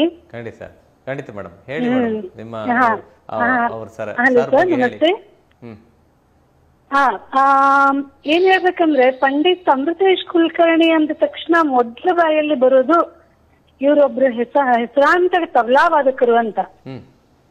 ಅಂದ್ರೆ ಪಂಡಿತ್ ಅಮೃತೇಶ್ ಕುಲಕರ್ಣಿ ಅವರ ಜೀವನದಲ್ಲಿ ತಬಲಾ ಅಂದ್ರೆ ಅದು ಅವರ ಜೀವನದ ಒಂದು ಪ್ರಮುಖ ಅಂಗ ಅಂತಾನೆ ಹೇಳ್ಬೋದು. ಸೊ ಈಗ ಇವರನ್ನು ಹುಟ್ಟಿರೋದು ಆಕ್ಚುಲಿ ಗದಗ ಜಿಲ್ಲೆಯಲ್ಲಿ. ಅವರು ಹೆಚ್ಚಿನ ವಿದ್ಯಾಭ್ಯಾಸಕ್ಕಾಗಿ ಬೆಂಗಳೂರಲ್ಲಿ ಬಂದು ಅಲ್ಲೇ ಹೆಚ್ಚಿನ ವಿದ್ಯಾಭ್ಯಾಸ ಮಾಡಿ, ಆಮೇಲೆ ತಬ್ಲಾದಲ್ಲಿ ಆಸಕ್ತಿ ತೋರಿಸಿ ಅದರಲ್ಲಿ ಪಂಡಿತ ಸತೀಶ್ ಹಂಪಿಹೊಳಿ ಅಂತ ಅವರಲ್ಲಿ ತಬ್ಲಾದ ಅಭ್ಯಾಸ ಮಾಡ್ಕೊಂಡು ಈಗ ಇಷ್ಟು ಬೆಂಗಳೂರಲ್ಲಿ ಬೆಳೆದಿದ್ದಾರೆ ಅಂತಂದ್ರೆ ಇವ್ರ ಹತ್ರ ಈಗ ಸುಮಾರು 100-120 ಶಿಷ್ಯಂದ್ರು ಇದ್ದಾರೆ. ಮತ್ತೆ ಇವ್ರ ಹತ್ರ 6 ವರ್ಷದ ಮಕ್ಕಳಿಂದ ಹಿಡಿದು 50-60 ವರ್ಷದವರು ಕೂಡ ತಬಲಾ ಅಭ್ಯಾಸ ಮಾಡೋರಿದ್ದಾರೆ. ಅಂದ್ರೆ ಇವರು ಚಿಕ್ಕ ಮಕ್ಕಳಿಂದ ಹಿಡಿದು ದೊಡ್ಡವರವರೆಗೂ ತಬಲಾ ಕಲಿಕೆ ಅಭ್ಯಾಸವನ್ನು ಹೇಗೆ ಕಲಿಸಿಕೊಡ್ಬೇಕು ಅಂತ ಅನ್ನೋದು ಒಂದು ಕಲೆ ಇವರಲ್ಲಿದೆ ಅಂತಾನೆ, ಒಂದು ಒಳ್ಳೆ ಕಲೆ ಇದೆ ಅಂತಾನೆ ಹೇಳ್ಬೋದು. ಸೊ ಇವರಲ್ಲಿ ಕಲಿತ ಮಕ್ಕಳು ಬರೀ ತಬಲಾ ಮಾತ್ರ ಅಲ್ಲ, ಆಮೇಲೆ ತಮ್ಮ ಜೀವನದಲ್ಲಿ ಶಿಸ್ತು, ಸಂಯಮ, ಸಮಯ ಪ್ರಜ್ಞೆ ಇವನ್ನೆಲ್ಲ ತಮ್ಮ ಜೀವನದಲ್ಲಿ ಕಲಿತುಕೊಂಡು ಬಿಡ್ತಾರೆ. ಮತ್ತು ಅದಲ್ದೇನೆ ಮುಂದೆ ತಮ್ಮ ಜೀವನದಲ್ಲಿ ಅದನ್ನ ಅಳವಡಿಸ್ಕೊಂಡು ಅವರಿಗೆ ಜೀವನದಲ್ಲಿ ತುಂಬಾ ಉಪಯೋಗ ಕೂಡ ಆಗ್ತದೆ ಅಂತಾನು ಹೇಳ್ಬೋದು. ಆಮೇಲೆ ಏಕೆಂದ್ರೆ ಇವ್ರ ಹತ್ರ ಕಲಿತ ಎಷ್ಟೋ ಮಕ್ಕಳು ಈಗ ವೃತ್ತಿಯಲ್ಲಿ ಇಂಜಿನಿಯರು, ಡಾಕ್ಟರು, CA ಈ ತರ ಬೇರೆ ಬೇರೆ ವೃತ್ತಿಯಲ್ಲಿ ಇದನ್ನಾಗಿ ವಿದೇಶದಲ್ಲಿ ನೆಲೆಸಿ ತಾವು ಕೂಡ ತಬಲಾ ಅಭ್ಯಾಸವನ್ನು ಅಲ್ಲಿ ಆಸಕ್ತರಿಗೂ ಮಕ್ಕಳಿಗೂ ಪಾಠ ಮಾಡುವಷ್ಟು ನಿಪುಣರಾಗ್ಬಿಟ್ಟಿದ್ದಾರೆ. ದೇವರಲ್ಲಿ ಒಂದೇ ಒಂದು ಪ್ರಾರ್ಥನೆ ಅಂದ್ರೆ ಇವರಿಗೆ ಆಯುಷ್ಯ, ಆರೋಗ್ಯ ಎಲ್ಲವನ್ನೂ ಕೊಟ್ಟು ಆಶೀರ್ವದಿಸಲಿ ಅಂತ ಕೇಳ್ಕೊಳ್ತೀನಿ. ನಮ್ಮ ಚಾನಲ್ ಪರವಾಗಿ ಪ್ರೀತಿ ಧನ್ಯವಾದಗಳು. ಧನ್ಯವಾದಗಳು ಸರ್. ನಿಮ್ಗೂ ಕೂಡ ಧನ್ಯವಾದಗಳು. ಮಾತಾಡ್ಲಿಕ್ಕೆ ಅವಕಾಶ ಮಾಡಿಕೊಟ್ಟಿದ್ದಕ್ಕೆ ನಿಮ್ಗೂ ಕೂಡ ಧನ್ಯವಾದಗಳು. ಸರ್, ನಿಮ್ಮ ಸಂಗೀತ ಬಗ್ಗೆ ಮಾತಾಡ್ತಿದ್ರಿ ಸರ್, ಚುಟುಕಾಗಿ ತಿಳಿಸಿ ಸರ್. ಈಗ ಇವರು ಫೋನ್ ಮಾಡಿದ್ರಲ್ಲ ಜಯಶ್ರೀ ಅಂತ, ಇವರು ಹುಬ್ಳಿಯಿಂದ ಇಲ್ಲಿಗೆ ಬೆಂಗಳೂರಿಗೆ ಬರ್ತಾರೆ ಮಗನ್ ಕರ್ಕೊಂಡು ಬಂದು ಇಲ್ಲಿ ಕಾರ್ಯಕ್ರಮ ಆಗ್ಲಿ, ಪರೀಕ್ಷೆ ಆಗ್ಲಿ, ಒಂದೊಂದು ವಾರ ಇಲ್ಲಿದ್ದು ಮನೆ ಎಲ್ಲಾ ಬಿಟ್ಟು, ಕೆಲಸ ಕಾರ್ಯಗಳನ್ನ ಬಿಟ್ಟು ಮಗನ್ ಕರ್ಕೊಂಡ್ ಬಂದು ಇಲ್ಲಿ ತಬಲಾ ತಬಲಾ ಪರೀಕ್ಷೆಯನ್ನ ಮಾಡಿಸ್ಕೊಂಡು ಇಲ್ಲಿ ನಮ್ಮನೆಯಲ್ಲೇ ಇದ್ಕೊಂಡು ಮನೆ ಕೆಲಸ ಎಲ್ಲಾ ಮಾಡ್ಕೊಂಡು ನಮ್ಮ ಬೇಕು ಬೇಡಗಳನ್ನೆಲ್ಲ ಈಡೇರಿಸಿ ಆ ನಂತರ ಅವ್ರು ಊರಿಗೆ ಹೋಗ್ತಾರೆ. ಯಾಕೆಂದ್ರೆ ಒಂದು ತಬಲಾ ಕಲಿಬೇಕು ಅಂತಂದ್ರೆ ಆ ಡೆಡಿಕೇಶನ್ ಬೇಕು. ಆ ಡೆಡಿಕೇಶನ್ಗೆ ಹಿಂದೆ ಇಷ್ಟೆಲ್ಲ ಸೇವೆ ಮಾಡ್ಬೇಕು. ಖಂಡಿತ ಸರ್, ಇಷ್ಟು ಸೇವೆ ಮಾಡ್ತಾರೆ ಅವರು. ನಿಮ್ಮ ಸಂಗೀತ ಸಂಸ್ಥೆಯ ಬಗ್ಗೆ, ಸಂಸ್ಥೆಯ ಉದ್ದೇಶ ಅಂದ್ರೆ ಶಿಷ್ಯರನ್ನ ರೂಪಿಸುವುದು ನಿಮ್ಮ ಉದ್ದೇಶ ಅಲ್ಲ ಸರ್? ಒಂದು ಸಂಸ್ಥೆ ಅಂದ್ರೆ ಅಲ್ಲಿ ಒಂದು ಸಂಸ್ಥೆಯಿಂದಾಗಿ ಶಿಷ್ಯರನ್ನು ರೂಪಿಸಿ ಶಿಷ್ಯರಿಗೆ ಒಂದೊಂದು ಕಾರ್ಯಕ್ರಮವನ್ನು ನೀಡಿ ಅವರಲ್ಲಿ ಧೈರ್ಯ ತುಂಬುದು. ನೀವು ಆಗಲೇ ಹೇಳಿದಂತೆ ಸ್ಟೇಜ್ ಫಿಯರೆನ್ಸ್ ಅಂದ್ರೆ ಸಭಾ ಕಂಪನವನ್ನು ಅವರಿಂದ ಹೋಗಲಾಡಿಸುವಂತ ಒಂದು ಉತ್ತಮ ಕೆಲಸ. ಅದೇ ರೀತಿ ಉತ್ತಮ ಜ್ಞಾನವನ್ನು ನೀಡುವಂತ ನಿಮ್ಮ ಗುರುಗಳ ನಿಮಗೆ ನೀಡಿದ ಜ್ಞಾನವನ್ನ ನೀವು ನಿಮ್ಮ ಶಿಷ್ಯಂದರಿಗೆ ನೀಡ್ತಾ ಇದ್ದೀರಿ ಅಲ್ಲ ಸರ್? ಆ ರೀತಿ ಇನ್ನು ಮುಂದಿನ ಯೋಜನೆ ಏನಿದೆ ಸರ್ ನಿಮ್ಮ ಈ ಸಂಸ್ಥೆಯಿಂದ? ಮುಂದಿನ ಯೋಜನೆ ನಮ್ಮ ಸಂಸ್ಥೆಯಿಂದ ಎಲ್ಲ ಶಿಷ್ಯಂದರು ಇದರಲ್ಲಿ ಈ ಸಂಸ್ಥೆಯಿಂದ ಹೊರಗೆ ಕಲಿತಾ ಇದ್ದಾರೆ. ಆ ಕಲಿಕೆಯನ್ನ ಪ್ರದರ್ಶನ ಮಾಡ್ಬೇಕು. ಆಮೇಲೆ ತಂದೆ ತಾಯಿದೇನು ಅವ್ರು ಕಲಿಸ್ತಾರೆ. ಹೌದು, ಆದ್ರೆ ಗುರುಗಳ ಜವಾಬ್ದಾರಿ ಜಾಸ್ತಿ ಇರುತ್ತೆ. ಹೌದು, ಯಾಕೆಂದ್ರೆ ಅವ್ರು ಕಲ್ತಿರೋ ವಿದ್ಯೆನ ಪ್ರದರ್ಶನ ಮಾಡ್ಲಿಕ್ಕೆ ಅವಕಾಶಗಳನ್ನ ಹುಡುಕ್ಬೇಕು ನಾವು. ಅವಕಾಶಗಳನ್ನ ಹುಡುಕಿ ಅವ್ರನ್ನ ಕೇಳಿ, ಇಲ್ಲ ನಮ್ಮ ಶಿಷ್ಯಂದರು ಚೆನ್ನಾಗಿ ನೋಡ್ತಾರೆ, ಒಂದು ಕಾರ್ಯಕ್ರಮದಲ್ಲಿ ನುಡಿಸ್ ಬಂದ್ರೆ ಅದು ಇನ್ನೊಂದು ಕಾರ್ಯಕ್ರಮಕ್ಕೆ ನಮ್ಗೆ ದಾರಿ ಆಗ್ತದೆ. ಹೌದು, ಯಾಕಂದ್ರೆ ಆ ಕಾರ್ಯಕ್ರಮದಲ್ಲಿ ತುಂಬಾ ಚೆನ್ನಾಗಿ ನುಡಿಸಿದ್ರು, ಈ ಕಾರ್ಯಕ್ರಮದಲ್ಲಿ ಅವರನ್ನ ಯಾಕೆ ಕರಿಬಾರ್ದು, ನಾವು ಅವ್ರನ್ನ ಕರಿಯೋಣ. ಹೀಗೆ ಇದು ಮಾಡಿ ಮಕ್ಕಳಲ್ಲಿ ಇನ್ನೊಂದು ಏನಂದ್ರೆ ಆ ಧೈರ್ಯ ಬರುತ್ತೆ, ಆಮೇಲೆ ಸಮಯ ಪ್ರಜ್ಞೆ ಬರುತ್ತೆ. ಈಗ 6 ಗಂಟೆಗೆ ಕಾರ್ಯಕ್ರಮ ಶುರು ಆಗ್ಬೇಕಂದ್ರೆ 5 ಗಂಟೆಗೆ ಅಲ್ಲಿ ಇರ್ಬೇಕು. ಹೌದು, 5 ಗಂಟೆಗೆ ಇರ್ಬೇಕಂದ್ರೆ ಅವರು ಎಲ್ಲಾ ವ್ಯವಸ್ಥೆ ಮಾಡ್ಕೊಂಡು 5 ಗಂಟೆಗೆ ಅಲ್ಲಿ ಇದ್ರೆ ಅವ್ರಿಗೆ ಸಮಯ ಪ್ರಜ್ಞೆ ಗೊತ್ತಾಗತ್ತೆ. ಹೌದು, ನಾಳೆ ಇದು ಎಲ್ಲಿ ಅವ್ರಿಗೆ ರೂಢಿಸ್ತಾರೆ ಅಂದ್ರೆ, ಅವ್ರು ಏನಾದ್ರು ಒಂದು ಕೆಲ್ಸಕ್ಕೆ ಸೇರಿದ್ರೆ ಅವ್ರು ಆಫೀಸ್ಗೆ ಹೋಗ್ಬೇಕು ಅಂದ್ರೆ ಈ ಟೈಮಲ್ಲಿ ಅಲ್ಲಿ ಇರ್ಬೇಕಂದ್ರೆ ಇರ್ತಾರೆ. ಯಾಕೆಂದ್ರೆ ನಾವು ಇವಾಗ್ಲೇ ಅದನ್ನ ಸಮಯ ಪ್ರಜ್ಞೆ ಮಕ್ಕಳಲ್ಲಿ ಕಲ್ಸಿದ್ರೆ, ಬರೀ ನಾವು ತಬ್ಲಾ ಕಲ್ಸೋದು ಒಂದು 40% ಇರ್ಬೋದು. ರಿಮೈನಿಂಗ್ 60% ನಾವು ಅವ್ರದ್ದು ಇದನ್ನೆಲ್ಲ ಅವ್ರದ್ದು ಲೈಫ್ ಅಲ್ಲಿ ಯಾವ ತರ ಇರ್ಬೇಕು, ಹೇಗಿರ್ಬೇಕು, ತಂದೆ ತಾಯಿಗಳ ಜೊತೆ ಹೇಗಿರ್ಬೇಕು, ಆಮೇಲೆ ಮನೆ ಬಂಧು ಬಳಗದವ್ರ ಜೊತೆ ಹೇಗಿರ್ಬೇಕು, ಗುರುಗಳ ಜೊತೆ ಹೇಗಿರ್ಬೇಕು, ಅಕ್ಕಪಕ್ಕದವ್ರ ಜೊತೆ ಹೇಗಿರ್ಬೇಕು, ಗೆಳೆಯರ ಜೊತೆ ಹೇಗಿರ್ಬೇಕು ಅನ್ನೋದನ್ನೆಲ್ಲ ಸಂಸ್ಕಾರನ ನಾವು ಹೇಳ್ಕೊಡ್ಬೇಕಾಗತ್ತೆ. ಯಾಕೆಂದ್ರೆ ಇದಕ್ಕೆ ಈ ವಿದ್ಯೆ ಸಕ್ಸಸ್ ಆಗ್ಬೇಕಾದ್ರೆ ಇದಕ್ಕೆಲ್ಲ ಇದು ಬೇಕು, ಮೂಲ. ಖಂಡಿತ ಸರ್. ಅದೇ ರೀತಿ ಸರ್, ತಮಗೆ ಅಂದರೆ ತಮ್ಮ ಕಲಾ ಜೀವನದಲ್ಲಿ ತಮಗೆ ಇದುವರೆಗೆ ಇನ್ನೂ ಬಹಳಷ್ಟು ದೂರ ನೀವು ನಿಮ್ಮ ಸಾಧನೆ ಇದೆ. ಅಂದರೆ ಇನ್ನು ಈಗ ನೀವು ನಿವೃತ್ತಿ ಆದದಷ್ಟೇ, ಇನ್ನು ಬಹಳಷ್ಟು ವರ್ಷಗಳ ಕಾಲ ದೇವರು ಒಳ್ಳೆ ಆರೋಗ್ಯ ಕೊಟ್ಟು ನಿಮ್ಮನ್ನು ಕಾಪಾಡಲಿ. ಅದೇ ರೀತಿ ಸರ್, ನಿಮಗೆ ಇದುವರೆಗೆ ಬಂದಂಥ ಪ್ರಶಸ್ತಿ ಪುರಸ್ಕಾರಗಳ ಬಗ್ಗೆ ಒಂದೆರಡು ಮಾತಾಡಬೇಕು, ಏನು ಹೇಳಲಿಕ್ಕೆ ಇಷ್ಟಪಡ್ತೀರಿ? ನನಗೆ ನನ್ನ ಗುರುಗಳ ಆಶೀರ್ವಾದ ಇದೆ. ಡಾಕ್ಟರ್ ಪಂಡಿತ್ ಸತೀಶ್ ಹಂಪಿಳಿಯವರ ಆಶೀರ್ವಾದ ಇರೋದ್ರಿಂದ, ಗುರುಗಳ ನೆರಳಿನಲ್ಲಿ ನಾನು ನಡೀತಾ ಇರ್ಬೇಕಾದ್ರೆ ಆ ಪ್ರಶಸ್ತಿಗಳು ಒಂದರಿಂದ ಒಂದು ಬಂದಿದೆ. ಸ್ವರ ಕಲಾ ಗೌರವ ಅಂತ ಬಂದಿದೆ, ಆಮೇಲೆ ಶ್ರೀ ರಾಘವೇಂದ್ರ ಸದ್ಭಾವನಾ ಪ್ರಶಸ್ತಿ ಬಂದಿದೆ, ಇದು ಆಮೇಲೆ ಇಂಚರ ಪ್ರಶಸ್ತಿ, ಗಾನಯೋಗಿ ಪಂಚಾಕ್ಷರ ಪ್ರಶಸ್ತಿ ಬಂದಿದೆ, ಝೇಂಕಾರ ಪ್ರಶಸ್ತಿ ಬಂದಿದೆ, ಕಲಾ ವಾರಿಧಿ ಪ್ರಶಸ್ತಿ, ನಾದಸಿರಿ ಪ್ರಶಸ್ತಿ, ಕುಮಾರಶ್ರೀ ಪ್ರಶಸ್ತಿ, ಹೌದು, ಕರ್ನಾಟಕ ದಸರಾ ಪ್ರಶಸ್ತಿ, ಕಾಯಕ ಯೋಗಿ ಪ್ರಶಸ್ತಿ, ಪುಟ್ಟಶ್ರೀ ಪ್ರಶಸ್ತಿ, ಹಾಗೆ ಇನ್ನ ಸಣ್ಣ ಪುಟ್ಟಗಳು ಎಲ್ಲ ಬಂದಿದೆ. ಅದನ್ನೆಲ್ಲ ಹೇಳ್ತಾ ಹೋದ್ರೆ ಸಮಯ ಸಾಕಾಗಲ್ಲ ಅನ್ಸುತ್ತೆ. ಅದಕ್ಕೆ ಇದಕ್ಕೆಲ್ಲ ಕಾರಣಕರ್ತ ಯಾರು ಅಂದ್ರೆ, ಈ ಪ್ರಶಸ್ತಿಗೆ ಬರ್ಲಿಕ್ಕೆ ಕಾರಣ ಫಸ್ಟ್ ಗುರುಗಳು, ನಂತರ ನನ್ನ ಜೊತೆಯಲ್ಲಿರುವ ಎಲ್ಲ ನಮ್ಮ ಶಿಷ್ಯ ಕೋಟಿ. ಹೌದು, ಶಿಷ್ಯರು ಇದಕ್ಕೆ ಕಾರಣರಾಗಿರ್ತಾರೆ. ಖಂಡಿತ. ಈಗ ರಾಘವೇಂದ್ರ ಸದ್ಭಾವನಾ ಪ್ರಶಸ್ತಿ ಇದು ಮಾಡ್ಬೇಕಾದ್ರೆ ಇದರ ಹಿಂದೆ ಇದನ್ನ ಅವ್ರಿಗೆ ಗೊತ್ತಿರಲ್ಲ ಪ್ರಶಸ್ತಿ ಯಾರಿಗೆ ಕೊಡ್ಬೇಕು ಹೇಗೆ ಇಲ್ಲ ಅಂತ. ನಮ್ಮ ಈಗ ಕರೆ ಮಾಡಿದಂತ ನಾಗಭೂಷಣ್ ಶರ್ಮಾ ಅವರು ಇದಾರಲ್ಲ, ಅವ್ರು ಹೇಳಿದ್ರು ನಮ್ಮ ಗುರುಗಳ ಸಾಧನೆ ಹೀಗಿದೆ, ನಮ್ಮ ಇದು ಇದೆಯೇ. ಅವಾಗ ಅವ್ರಿಗೆ ಗೊತ್ತಾಯ್ತು, ಇಲ್ಲ ಇವ್ರಿಗೆ ಯೋಗ್ಯವಾದಂತ ಪ್ರಶಸ್ತಿ ಇದು ಇವ್ರು ಕೊಡ್ಬೇಕು ಅನ್ನೋದು ಆ ಸಂಸ್ಥೆ ಅವ್ರಿಗೆ ಗೊತ್ತಾಗತ್ತೆ. ಖಂಡಿತ ಖಂಡಿತ. ಅದಕ್ಕೆ ಇದೆಲ್ಲ ಬರುವುದೆಲ್ಲ ಗುರುಗಳ ಆಶೀರ್ವಾದ ಮತ್ತು ಶಿಷ್ಯರ ಪ್ರೀತಿಯ ಅಂತಃಕರಣ ವಾತ್ಸಲ್ಯ.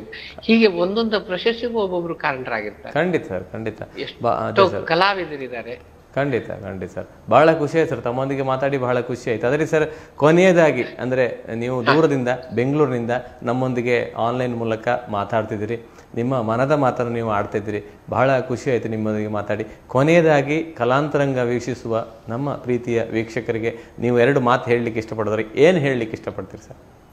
ಈ ಕಲಾಂತರಂಗ ಈ ಒಂದು ಇದು ಕಾರ್ಯಕ್ರಮ ಎಷ್ಟು ಅದ್ಭುತವಾಗಿ ನೀವು ಮಾಡ್ಕೊಂಡು ಬರ್ತಾ ಇದೆ ಅಂದ್ರೆ, ನಮ್ಮ ಎಲ್ಲಾ ಪ್ರೇಕ್ಷಕರಿಗೆ ಆಗ್ಲಿ ವೀಕ್ಷಕರಿಗೆ ಆಗ್ಲಿ ಇದು ಹೇಗಿದೆ ಅಂದ್ರೆ, ಇದು ಸಣ್ಣ ಸಾಧನೆ ಅಲ್ಲ, ಇದು ದೊಡ್ಡ ಸಾಧನೆ. ಯಾಕೆಂದ್ರೆ ಒಬ್ಬ ಕಲಾವಿದನ್ನ ನಾವು ಗುರುತಿಸಿ ಅವರ ಕಡೆಯಿಂದ ಎಲ್ಲ ವಿವರಗಳನ್ನು ತಗೋಬೇಕಾದ್ರೆ ತುಂಬಾ ಕಷ್ಟ ಇದೆ, ತುಂಬಾ ಕಷ್ಟ ಇದೆ. ಯಾಕೆ ಅಂದ್ರೆ ಆ ಕಲಾವಿದರು ಒಂದೊಂದು ಟೈಮಲ್ಲಿ ಸಿಗಲ್ಲ, ಅವ್ರು ಏನೋ ಒಂದು ಕೆಲಸದಲ್ಲಿ ಇರ್ತಾರೆ. ಅಂತವ್ರಿಗೆ ಅವ್ರದ್ದು ಸಮಯದಲ್ಲಿ ಈ ಚಾನಲ್ ಅವರು ಹೋಗಿ ಅವ್ರನ್ನ ಕಮ್ಯುನಿಕೇಟ್ ಮಾಡಿ ಅವರಲ್ಲಿರೋ ವಿಷಯಗಳನ್ನ ತಗೊಂಡು ಅವ್ರ ಎಷ್ಟು ಕೆಲಸ ಇದೆ ಅಂದ್ರೆ ಇದಕ್ಕೆ ತುಂಬಾ. ಇದು 1 ದಿವಸ 2 ದಿವಸದ ಕೆಲಸ ಮಾಡುವಂತದ್ದಲ್ಲ. ಈ ಸಂದರ್ಶನ ಮಾಡ್ಬೇಕಾದ್ರೆ ಎಷ್ಟೊಂದು ದಿವಸಗಳ ಸಾಧನೆ ಇದೆ ಈ ಕಲಾಂತರಂಗಕ್ಕೆ. ಈ ಕಲಾಂತರಂಗ ಅದ್ಭುತ ಮಾಡ್ತಾ ಇದೆ. ಈ ಕಲಾಂತರಂಗ ಇಡೀ ಪ್ರಪಂಚಕ್ಕೆ ಒಂದು ಹೆಸರು ತಂದ್ಕೊಡ್ಲಿ ಇದು ತಂದು ನನ್ನ ಪರವಾಗಿ, ನನ್ನ ಶಿಷ್ಯರ ಪರವಾಗಿ, ಹಾಗೂ ನಮ್ಮ ವಿದ್ಯಾಲಯದ ಪರವಾಗಿ, ಹಾಗೂ ನಮ್ಮ ಸಮಸ್ತ ಕುಟುಂಬ ವರ್ಗದ ಪರವಾಗಿ ನಾನು ಅವರಿಗೆ ಬಹಳ ಹೃತ್ಪೂರ್ವಕವಾದ ಒಂದು ಅಭಿನಂದನೆ ಹೇಳ್ತೀನಿ, ಧನ್ಯವಾದಗಳನ್ನ ಹೇಳ್ತೀನಿ. ಹಾಗೂ ಈ ಕಲಾಂತರಂಗ ಉತ್ತುಂಗತ ಸ್ಥಾನಕ್ಕೆ ಹೋಗ್ಲಿ ಅಂತ ನಾನು ಹೇಳಲಿಕ್ಕೆ ಬಯಸ್ತಾ ಇದ್ದೀನಿ. ಖಂಡಿತ ಸರ್. ಅದೇ ರೀತಿ ನಿಮ್ಮ ಸಂಗೀತ ಜೀವನ, ನಿಮ್ಮ ಸಂಗೀತ ಪಯಣ ಇನ್ನೂ ಕೂಡ ಬಹಳಷ್ಟು ಇನ್ನೂ ಅಭಿವೃದ್ಧಿ ಹೊಂದಲಿ, ಬಹಳಷ್ಟು ಹೆಸರು ಇನ್ನೂ ಪ್ರಶಸ್ತಿ ಪುರಸ್ಕಾರ ತಮಗೆಲ್ಲ ಬರಲಿ ಎನ್ನುವಂಥ ಶುಭ ಹಾರೈಕೆ. ಅದೇ ರೀತಿ ನಿಮಗೆ ಉತ್ತಮ ರೀತಿಯ ಆರೋಗ್ಯವನ್ನು ದೇವರು ನೀಡಲಿ. ಅದೇ ರೀತಿ ನಿಮ್ಮ ಶಿಷ್ಯರಿಗೆ ಬಹಳಷ್ಟು ಅವಕಾಶಗಳು ಸಿಗಲಿ, ನಿಮ್ಮಿಂದಾಗಿ ಸಿಗಲಿ, ಅದೇ ಬೇರೆ ಕಡೆ ಹೋಗಿ ಕೂಡ ಸಿಗಲಿ. ನಿಮ್ಮ ಸಾಧನೆಗೆ ತಕ್ಕ ಪ್ರತಿಫಲವಾಗಿ ಬಹಳಷ್ಟು ಪ್ರಸಿದ್ಧಿಗಳು ತಮ್ಮನ್ನು ಅರಸಿಕೊಂಡು ಬರಲಿ ಎನ್ನುವಂಥ ಶುಭ ಹಾರೈಕೆಗಳು ನಮ್ಮ ಯು ಚಾನಲ್ ಬಳಗದವರ ಪರವಾಗಿ ಸರ್ ತಮಗೆ ಹೀಗೆ ನಮ್ಮ ವಿದ್ಯಾಲಯವು ಹೀಗೆ ಸಾಧನೆಯನ್ನ ಮಾಡ್ತಾ ಇದೆ. ಈ ವಿದ್ಯಾಲಯ ಸಾಧನೆಗೆ ನಮ್ಮ ಕುಟುಂಬ ವರ್ಗದವರು ಕಾರಣರಾದಂತ DJ ಕುಲಕರ್ಣಿಯವರಾಗೋದು, BJ ಕುಲಕರ್ಣಿಯವರಾಗಿರ್ಬಹುದು, ಅವರ ಕುಟುಂಬದವರಾಗಿರ್ಬಹುದು, ಹಾಗೂ ನಮ್ಮ ಅತ್ತೆ ಮಾವನವರು ಆಗಿರಬಹುದು. ಒಂದು ಕಾರ್ಯಕ್ರಮ ಅಂದ್ರೆ ಎಲ್ಲರೂ ಸೇರ್ತೀವಿ. ನಾವು ಒಂದು 20 ಜನ ಸೇರ್ತೀವಿ ಮನೆಯಲ್ಲಿ ಕಾರ್ಯಕ್ರಮಕ್ಕೆ. ಈ ಕಾರ್ಯಕ್ರಮದಲ್ಲಿ ಎಲ್ಲ ಕುಟುಂಬದವರು ಸೇರ್ಕೊಳ್ತೀವಿ. ಎಲ್ಲರೂ ಈ ಕಾರ್ಯಕ್ರಮಕ್ಕೆ ಬಂದು ತನು ಮನ ಧನ ರೀತಿಯಿಂದ ಎಲ್ಲರೂ ಸಹಾಯ ಮಾಡಿ ಕಾರ್ಯಕ್ರಮವನ್ನು ಯಶಸ್ಸು ಮಾಡ್ಕೊಡ್ತಾರೆ ಅವರಿಗೆ. ಹೀಗಾಗಿ ನನಗೆ ಯಾವುದೇ ತಿರಿದಿಲ್ಲ, ಯಾಕಂದ್ರೆ ಕುಟುಂಬ ಮತ್ತು ಶಿಷ್ಯರ ಒಂದು ಸಪೋರ್ಟ್ ಇರ್ಬೇಕಾದ್ರೆ ಇಂತಿಂತ ದೊಡ್ಡ ಕಾರ್ಯಕ್ರಮ ಮಾಡ್ಲಿಕ್ಕೆ ನನಗೆ ಭಯ ಇಲ್ಲ. ಯಾಕಂದ್ರೆ ಮೇನ್ ಅಂದ್ರೆ ಗುರುಗಳ ಆಶೀರ್ವಾದ ಇದೆ, ಗುರುಗಳ ಸಪೋರ್ಟ್ ಇದೆ. ಹೌದು ಸರ್, ಖಂಡಿತ ಸರ್. ಆಗ್ಲಿ ಸರ್, ಬಹಳ ಖುಷಿ ಆಯ್ತು ಸರ್ ತಮ್ಮೊಂದಿಗೆ ಮಾತಾಡಿ. ನಿಮಗೆ ನಮ್ಮ ಚಾನಲ್ ಪರವಾಗಿ ಪ್ರೀತಿಯ ನಮಸ್ಕಾರ ಸರ್. ನಮಸ್ಕಾರ ಸರ್. ನಮಸ್ಕಾರ, ಧನ್ಯವಾದಗಳು ಸರ್. ಆಗ್ಲಿ ಸರ್. ನಮಸ್ಕಾರ. ಆತ್ಮೀಯ ವೀಕ್ಷಕರೇ, ಇಂದು ನಮ್ಮೊಂದಿಗಿದ್ದವರು ದೂರದ ಬೆಂಗಳೂರಿನಿಂದ ಆನ್ಲೈನ್ ಮೂಲಕ ಮಾತಾಡ್ತಿದ್ದವರು ಅವರು ಖ್ಯಾತ ತಬಲಾ ವಿದ್ವಾನ್ ಪಂಡಿತ್ ಅಮೃತೇಶ್ ಕುಲಕರ್ಣಿ ಅವರು. ಮುಂದಿನ ವಾರ ಇನ್ನೋರು ಅತಿಥಿಯೊಂದಿಗೆ ನಿಮ್ಮ ಭೇಟಿಯಾಗಲಿಕ್ಕಿದ್ದೇನೆ. ನೋಡ್ತಾ ಇರಿ ಕಲಾಂತರಂಗ ಕಾರ್ಯಕ್ರಮ. ನಮಸ್ಕಾರ.